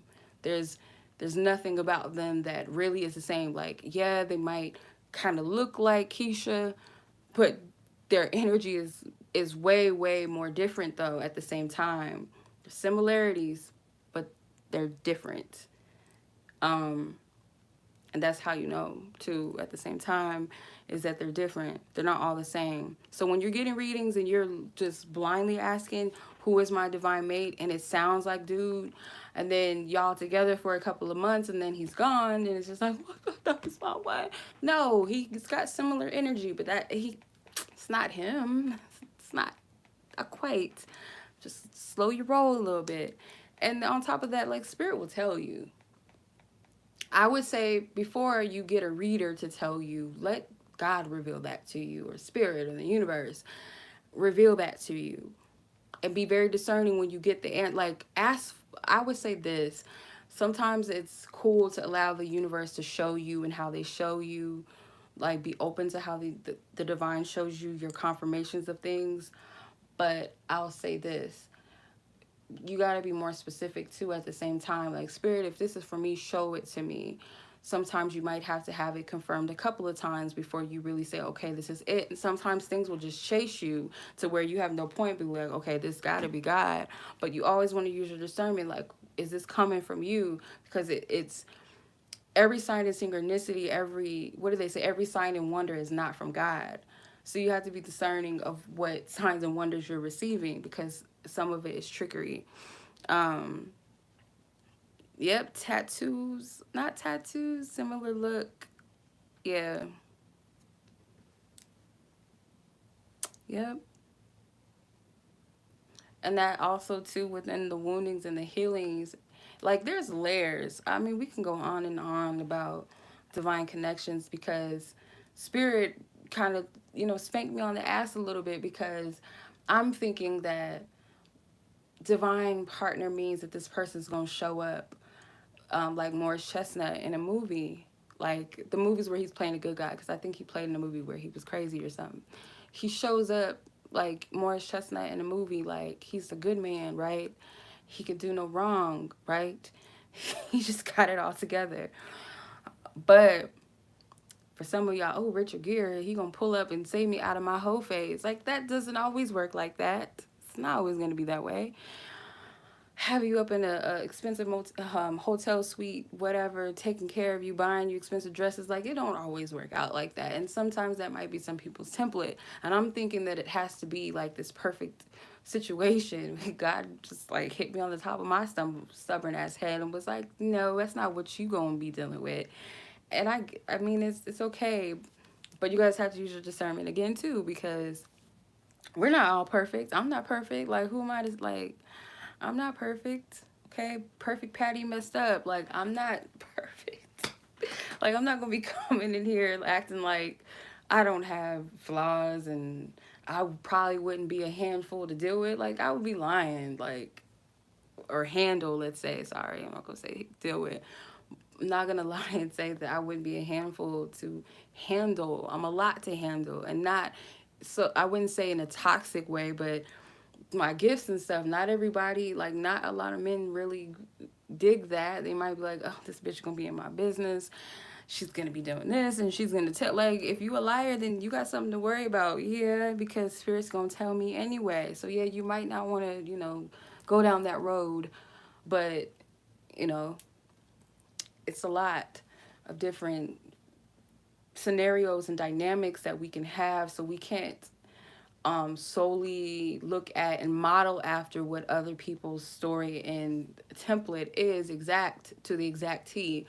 And that's why it's important to stay in tune with your spirits, your spiritual team, with the higher wisdoms and knowledge that is provided to you, that is available to you to guide you on your journey, your path. And that's anything and anyone that is connected to you, so you know whether something or someone is of your highest good or not, or how to handle the situation.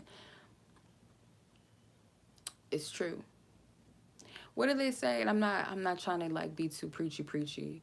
Um she wasn't ready for what he could. That's true. She was wounded. She didn't trust men. Like, she had her little issues. That's the perfect. I mean, that might be somebody. Some of y'all, it might be a hoe. I don't know. I don't like using the word hoe. Let me say that, an escort. But she was on the streets. But it could be somebody's story. You might be dealing with, and I'm not saying that you need to put up with no Jezebels, because she was a woman that, she wasn't a ho-ho. Like, she was doing it, but she wasn't a thought bot. Like, some of these heifers out here is like just free with it. They don't have no boundaries. So it's different. It's different than that. She was, she had some class to her. Like, she was, she wasn't like that. So there was some divine potential in her. He wasn't dealing with a I don't like using this word, but I heard it, a smut. Like, he's not dealing with that type of character. Like, it's not that type of energy. She's not hurting the person. She's not sleeping with their friends and all of that. That's not what that is.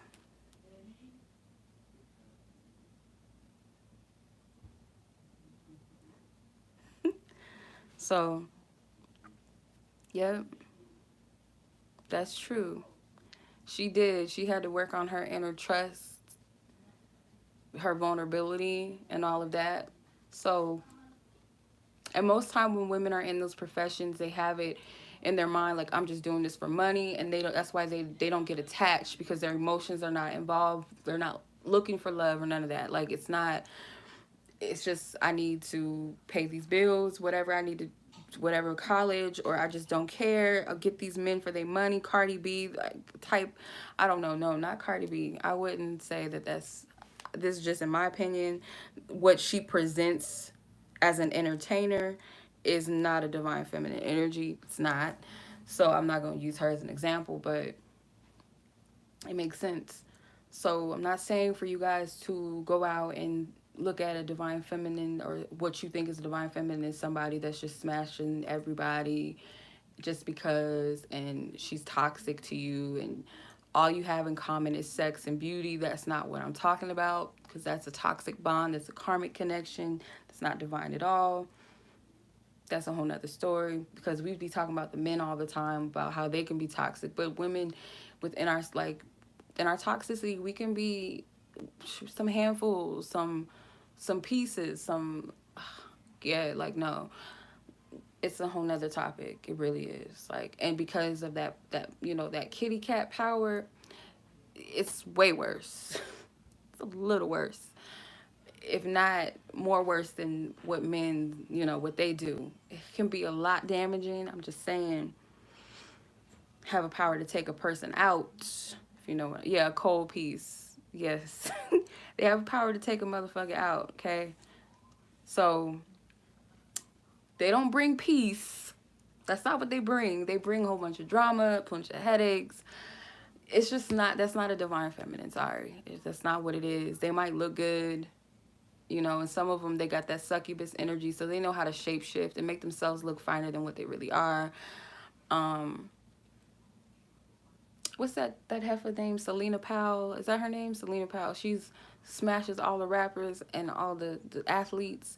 And I just don't get it. Like, if you look at her, you just like, I don't get it. But she casting spells. Like, she's a whole sorceress, fucking spellcaster. Like, y'all can't tell me no different. And she's willing to do the most nastiest shit. So if men are just like thirsty and just low and just don't give a damn about nothing, they're superficial, all they see is the plastic ass, they gonna smash it. They don't care. But the whole thing is, she's stealing their energy at the same time. So it's not just smashing. That's why I be telling people, be careful who you let slide in you and who you slide in to, because it's in succubus energy in people, and some people don't even know that they operate in that. um just gotta be careful who you lay down with. You don't know what a person's intention is. You don't know what's attached to them. You just gotta be careful. So I'm saying, like, men, you can either slide in something and wake up rejuvenated, or you can slide in something and be tired, irritable. Women, you can let somebody slide in you and you could be feeling exuberated and all that. But usually we already feel like that, because it's just like vitamin D just does something to you. But then there's all that attachment, and there's that psychotic energy that you just get. You gotta be discerning.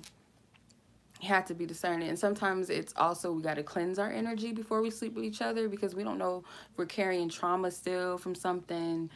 um I'm just going into the layers of it. The type of porn you watch, like, there's energies that I ain't trying to get to. I don't want to ruin anybody's night if they trying to go on Pornhub later on. I ain't trying to ruin your night, but I'm just letting you know. You got to be discerning. Like, sometimes I like to just look at it because I like to see, what they doing. Like, I like watching stuff, and I have to be careful with the type of people. I'm gonna be honest. I like watching the realistic ones, not the stage productions. The people, the couples that like to post stuff, I like to watch those because it's a little more intimate. But you gotta be careful what you watch. Like, especially you jerking off to, you're shooting your energy for men, shooting your seeds out while you watching shit, and you're attaching your energy to that energy that they're putting on there. And a lot of it is nasty, not the homegrown porn. They be shoot. There's like, it's just the women be drunk as shit. They be trauma, like, they're trying to block themselves from doing the shit that they're doing, and they're high out of their freaking mind, and you're watching that production. Yeah, because I feel like the real ones, like sometimes you like, oh, I wish somebody would try that, or I want to try that. You look at the real productions, but then it's like so rough. Like it's just too much. Like there's um, no connectedness really. It's just a production. So it's like there's no intimacy. Like with the people, at least with the couples that's doing it, and some of them it's just, dudes on the street that find some homegirls, hey, you want to make a movie, and they give it a title and they got Jordans on. Those ones is ghetto. I don't like those either, but they're really called homegrown. See, I don't know about that. I don't know about all that. I don't know the titles and all of that. Yeah, there's no connectedness, so it's just like this is just it's just whack. Like is this person really coming? Are they putting lotion on them? Is this really squirt or is this pee? Like, I don't mean to get too explicit, but I just don't trust that stuff. Like, I just don't trust it. So I don't know about it, And then on top of that, they be taking takes. Like, so you don't really know. Like, so I'll say that just because you're not sleeping with anybody or you're watching porn, it doesn't make it any safer, because the internet in itself is a portal. So if you're not discerning with who and what you watching and the energies that's behind it, you're still allowing energy to attach onto you. You are what you watch. I'm just saying. Yeah. So you have to be careful out here in these streets. We're all grown, hopefully. I don't want any teens and children watching this, because I know my daughter likes to watch my YouTube channel sometimes. She usually makes herself known, but I just don't know. I don't know. So hopefully, no, that's not the case. She ain't on here listening. But, yeah, I don't mind the support, but, yeah, no. But somebody needs to hear it. Yeah, somebody needs to hear it, because it goes deep, and literally it goes deep. But somebody needs to hear it. We're all grown. That's why I said hopefully we're all grown, and we can just get that out of the way. There's a lot of succubus and incubus energies on social media, on TV, on in real life, and you just have to be discerning. And if you're, and I'm talking to the masculine energies that are easily lured in by this shit that they post online, because a lot of it's an illusion. And a lot of times what you're seeing is you're looking at a hag, you're looking at a demon, a whole demon, and she got a fat ass, or because she's a mean dick sucker, you get caught up in that. You got to be careful. These incubus ain't no joke. And I be seeing it on some people. There was a point in time where I had that Jezebel energy on me, probably around 18, 19 years old. And that's when I was like doing the most in that point in my life, and spirit slowed my ass down. Like, stop. But I was really cute, though. It wasn't that I wasn't cute, but I had the ability to charm people, and I was like, just being promiscuous and all this other stuff. And God was like, no, we're gonna stop you right here. It ends here. So I had to heal. I obviously had to heal. But as far as like dark energies, like it's easy to spot it. And I guess because I'm a woman, I could tell when a woman is doing something she ain't got no business, and the type of energy that she's exuding, especially how a man acts. Like, I just don't know, I can't stand this bitch, but he's still with her, excuse my language. I can't stand her, but they can't, because she got you locked. Like, she did something to you. Just, yep, she did something to you. Whether she realizes it or not, she did something. She did. You're not discerning, you're stuck. Can't stand the bitch, but you're stuck. You're in the sunken place. Okay, you're in the sunken place. You don't need no tea to get in the sunken place. You just dip in the pond, and then she just locks you down. And some people, they know what they be doing. telling you.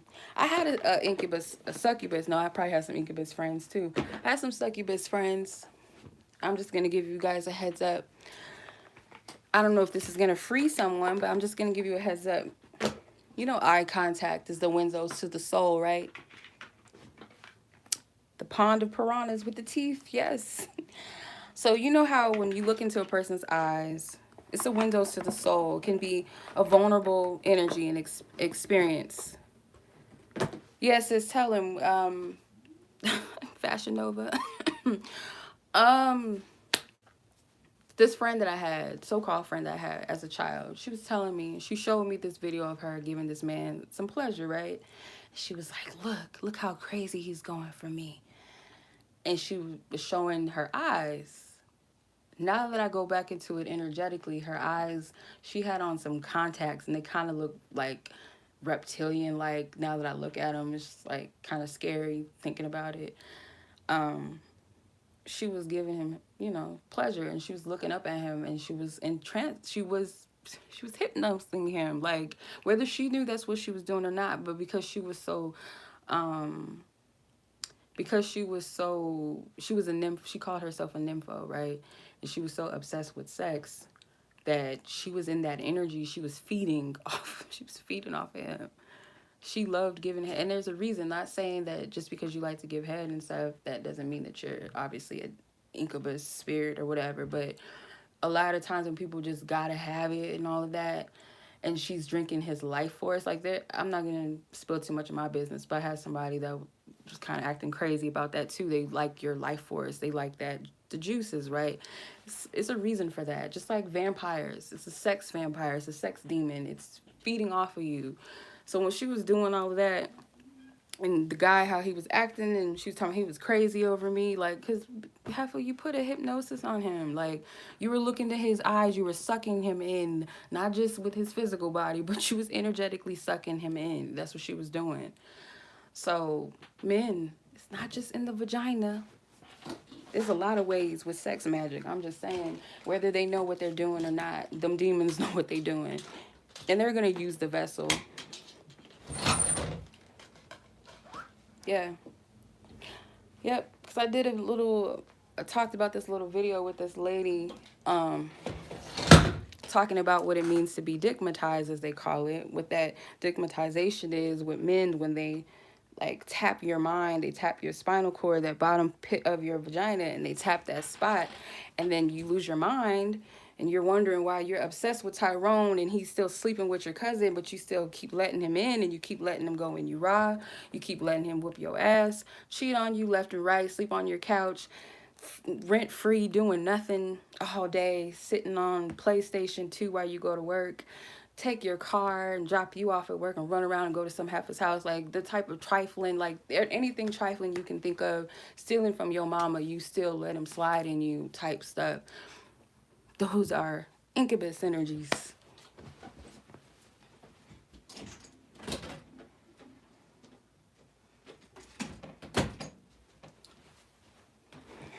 Yep. Yep. They don't. And we've been so brainwashed with TV and all of that and music videos to think that sex is just sex. It's just something that feels good. But at the same time, and the only thing that we've ever been warned about is, oh, you don't want to get pregnant, or you don't want to get someone pregnant, or you don't want to get an STD.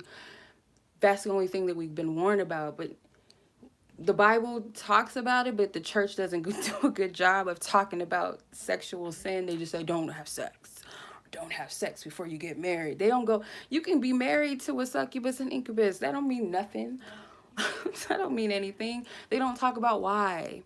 Why, and not saying that you shouldn't, but it's with discernment who you lay with. Like, if I don't trust you around a club full of women, or I don't trust you with my purse in the room, or I don't trust you around my children, why am I sleeping with you again?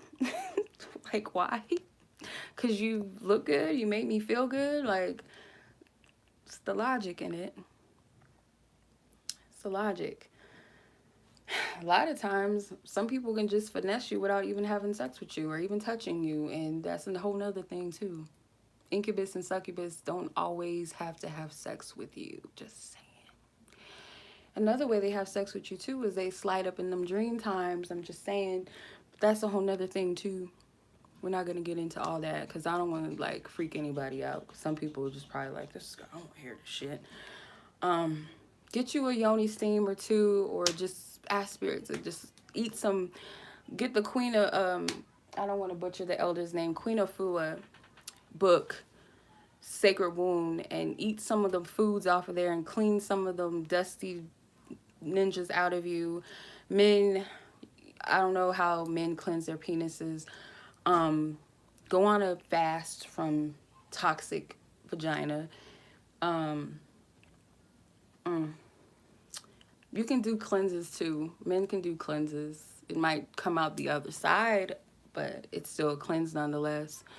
Um, yeah, men be doing some stuff too. Like child, whew, men too. Men can be some real seductresses. Um, they can. I've seen it. We all see, the thing is we all have the ability. We're sexual beings by nature. Sensuality, flirtation, attraction, all of that stuff is normal. It's just like when we start using it in a dark way that's seductress, misleading and controlling and manipulating, then that's when it's all bad. Cucumber and coconut milk. Like internally cleanse it out, like not scrubbing, rubbing it, but like actually release it out of them. I'm sure there's some cleanses that men can take. It might come out. Well, yeah, it can come out through urination, I'm sure, and also on the backside of things. But just cleanse your fields, cleanse your body out. Um, and spirit's not gonna allow those of you that it's like on your spiritual journey and stuff like that. They're not gonna allow you to have babies with somebody that's got that type of energy on them and energy soaking in it. Oh wow, not soaking in it. Oh wow. Um, so it's like a coconut dick bath, right? It's like a coconut dick bath. Something is wrong with me. Yeah, ladies too. You can use coconut water to cleanse up there, if you know what I mean. I wouldn't do that too often because that's not good to always be shooting stuff up in there. But I think it's coconut oil or water, one or the other, mixed with purified water. Men can steam and cleanse their prostates. I didn't know all of this. Ooh, sis. Mm. She said they can come in your dream space first so that you can get familiar with the, ooh, child, get familiar with the energy first. That's, wow. That's, wow. Wow. Yeah, dream travel. That's another thing too. You gotta be discerning. You gotta be discerning. Cause I mean, I've been visited and stuff like that from people, but it's like you just gotta be discerning what the energy is. Ooh, oh, child, this is getting a little intense. Like I've never thought of it that way, but that makes sense.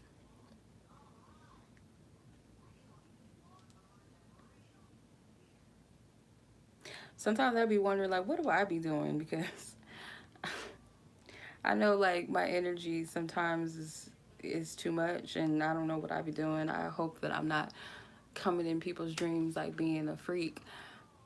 I hope not. I really hope not. Unless the thirst is mutual, they could steam the full body. See, I never knew all of this about the men. I never looked into like the men cleansings and stuff. I always thought like, oh, maybe he just needs to take a bath, like make a hot bitch stew bath, a dumb bitch stew bath. That's the whole insider. Dumb bitch too bad. So I made a spiritual bath one time, and it was so hot that I was in there sweating. I almost passed out. Like, I had to get out of it. So I call it a dumb bitch stew. That's what I call it. But I always thought that, like, that was one of the ways, is like the man could just take a spiritual bath and like cleanse his energy before, but it would make sense. And I'm not saying the cleanse only can be just because of their like sexual like track history, their list of bust downs. I'm talking about more so like traumas too. I'm gonna have to look into that. I didn't know all of this. It's good to know. Yeah. Um yeah, no.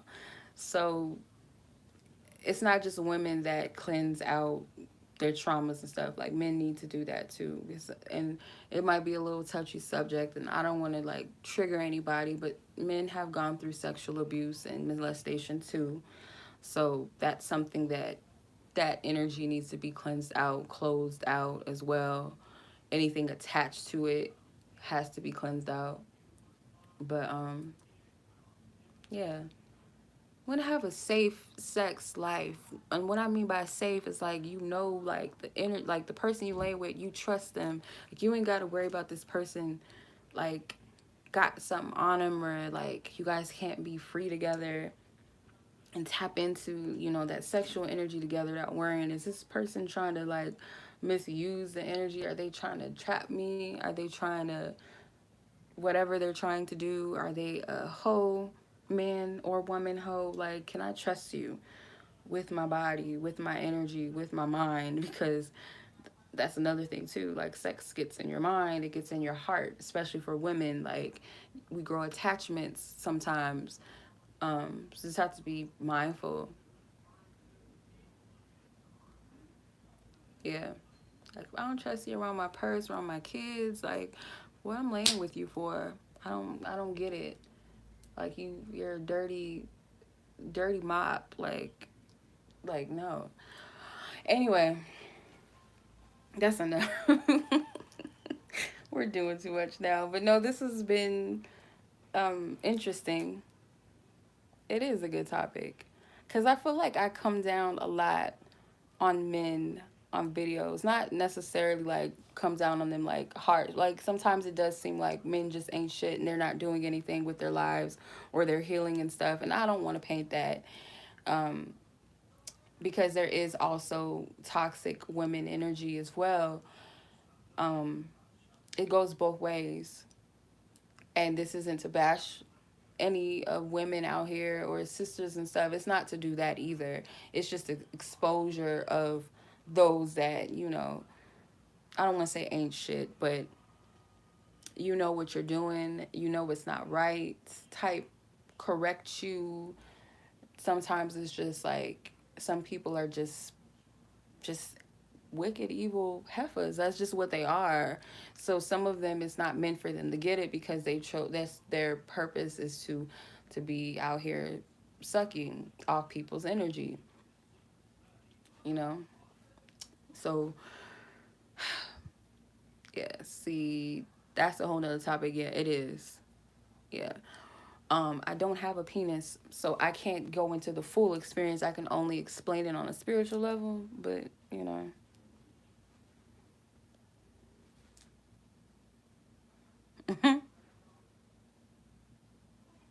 her story, his story, her story.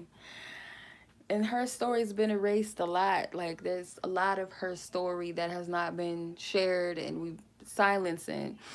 Um, yeah, toxic femininity. It is a thing, and I feel accidentally, maybe just unintentionally, like, I feel like spiritual spaces have not only given toxic men more amp to feel like they can walk around in their toxicity and their false sense of authority and control, and all of that, but women too.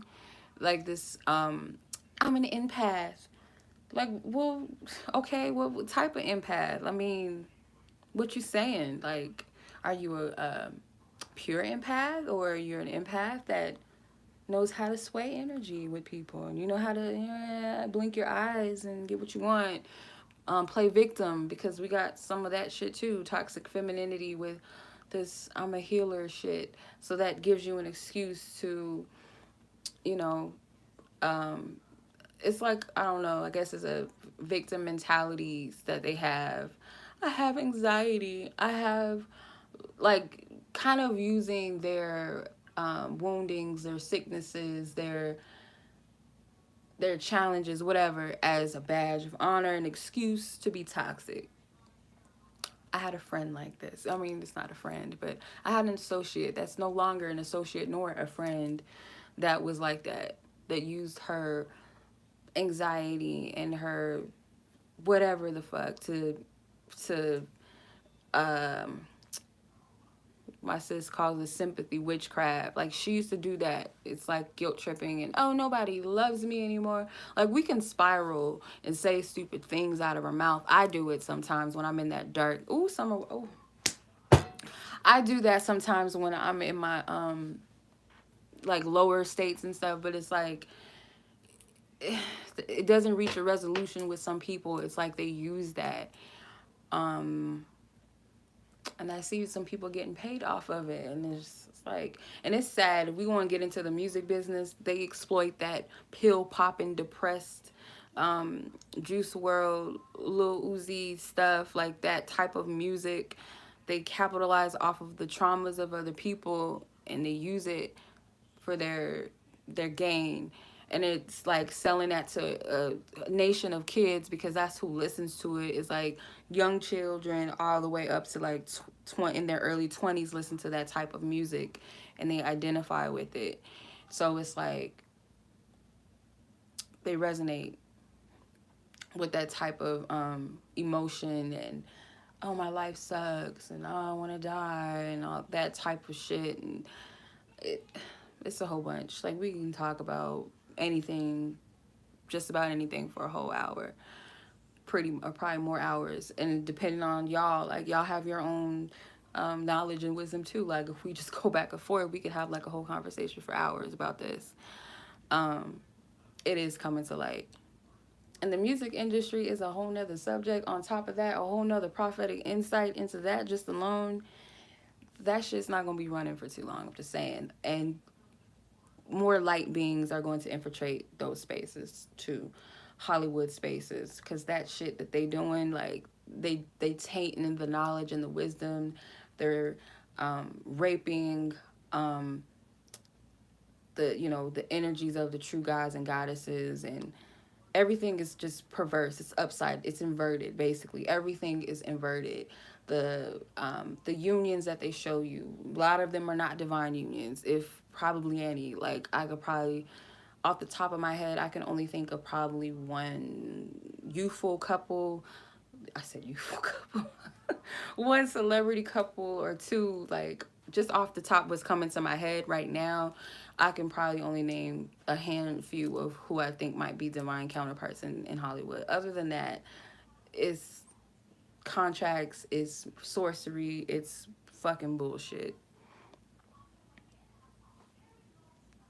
Yep, light beings are going into, it's like all that stuff that they've been doing, the sacrifices and the exploitation to get in, and industry plants. Like, we're gonna have industry plants from the Most High. Like, I've been planted here by the Most High. Like, that's why I'm here.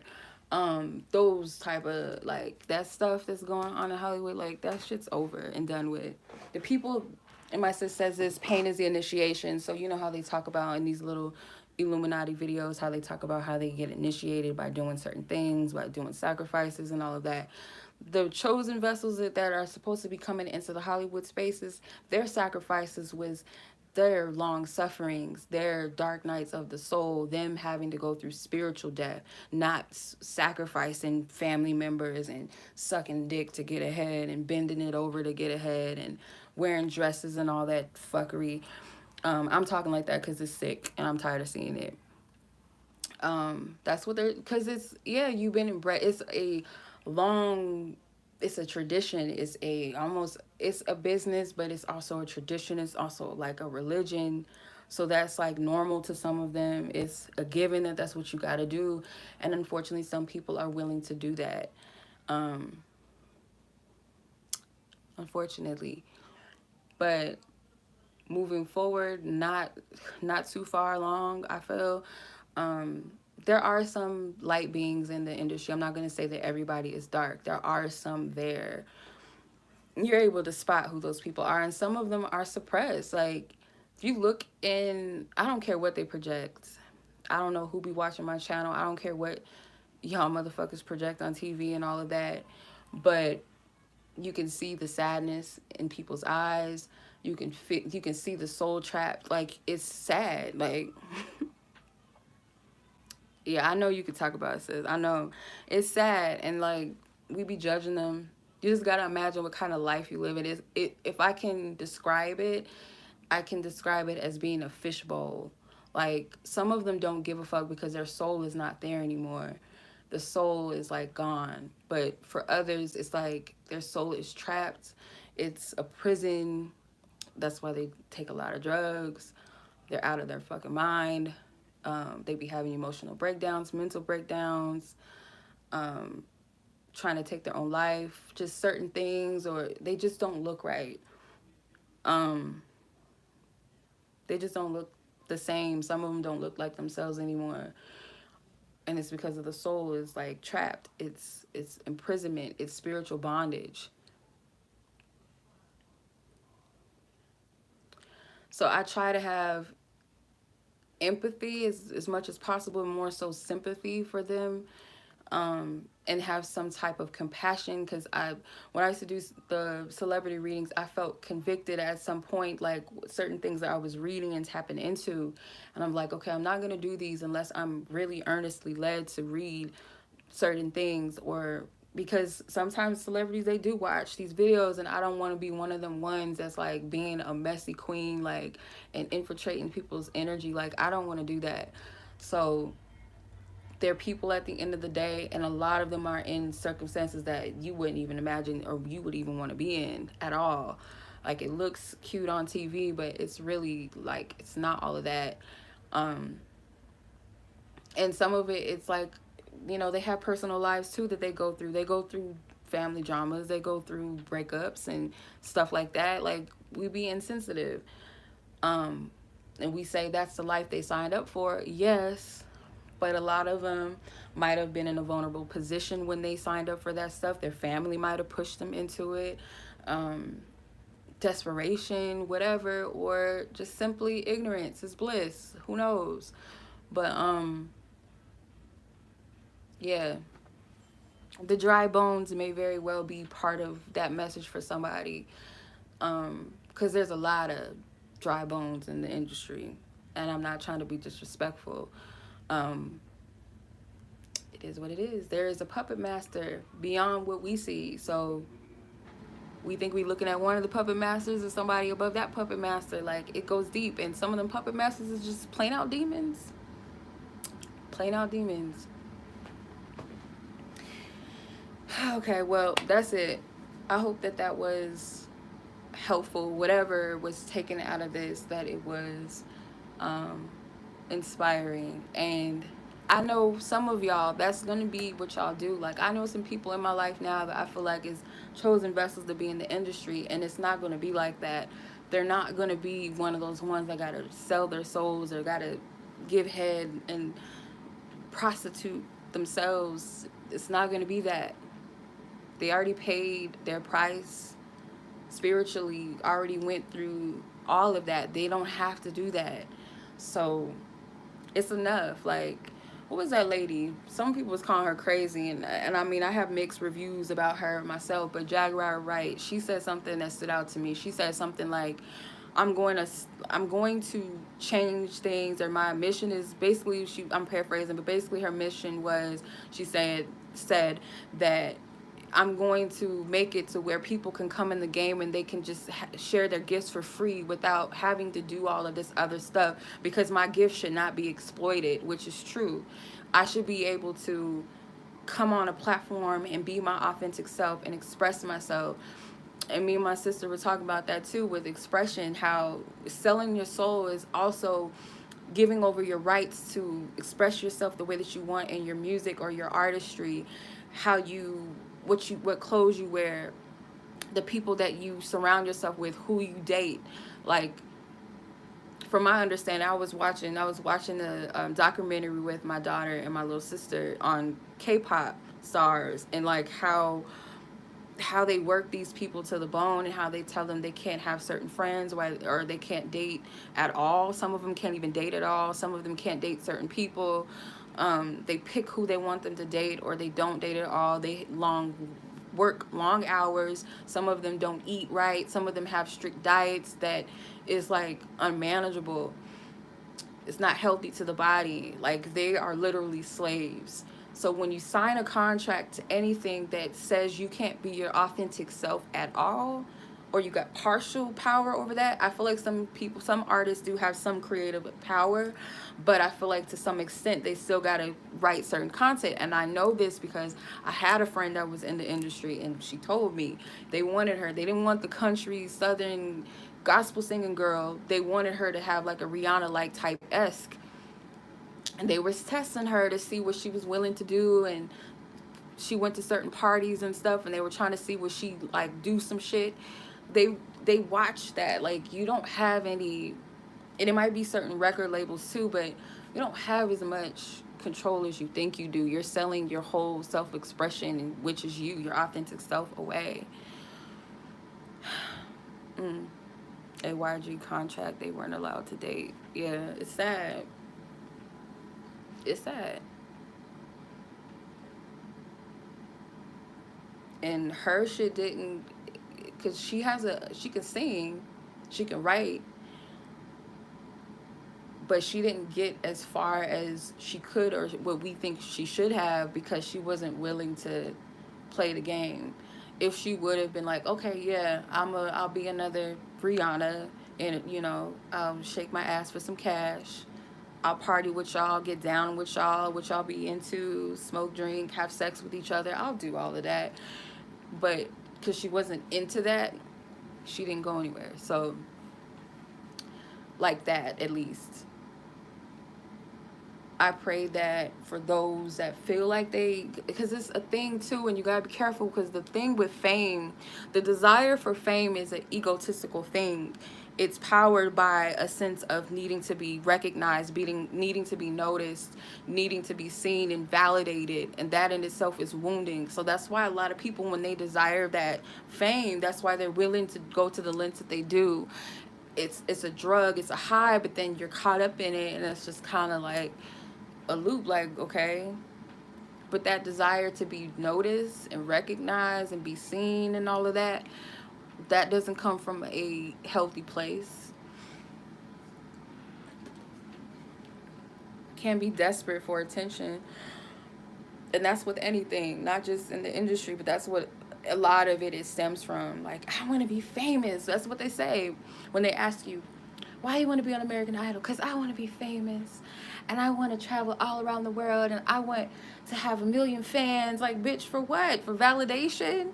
Like, it'd be different if someone said, because music is my passion, I want to share it with the world, blah, blah, blah. I want to touch people with my music, whatever, my acting, whatever. It's different.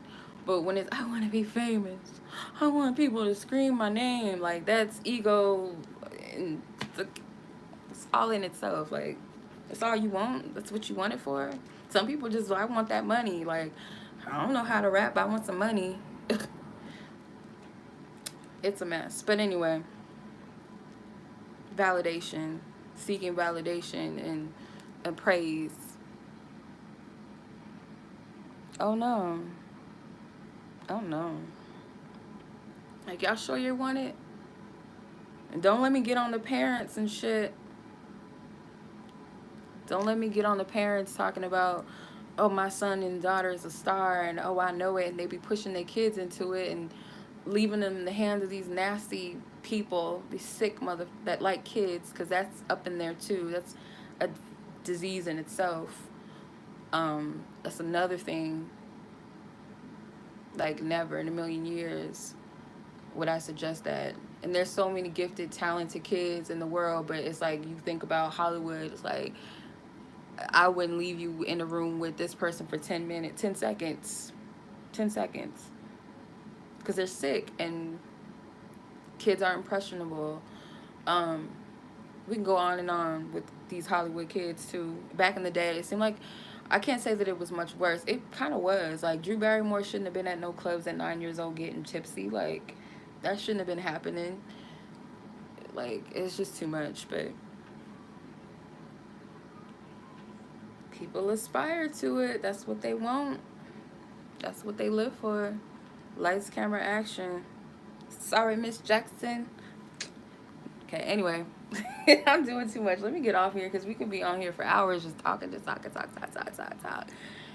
But I really, really, really do hope that this message resonated positively, and positively helps you and leads you to where you're supposed to be. That y'all apply the messages where they, where they're supposed to go for you personally. Um, yes. There were some beautiful parts, and there was some, little triggering parts. And I do like these types of conversations. I would love to be on here longer, like, for us to all just be talking and just talk about stuff, because what people don't get is the power of the so-called business is driven by a mixture between artists and the fans. So keeping manipulation is key. Yeah.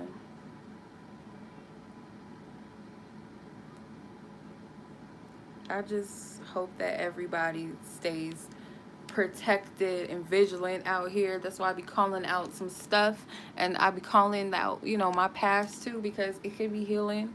Like, I'm still not a perfect person, but if I have a testimony to share with you, I will. And you guys can take what you will from that.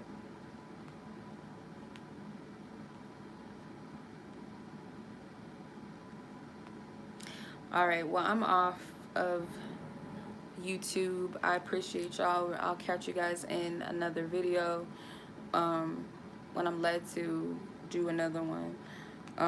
But yeah, if you guys resonated with the temple healing, the deep, what was it, the dark temple healing, that's shadow work. That's just another sign or name for it. But yeah, much love. Take care. Be blessed. Be safe. Until next time. Peace.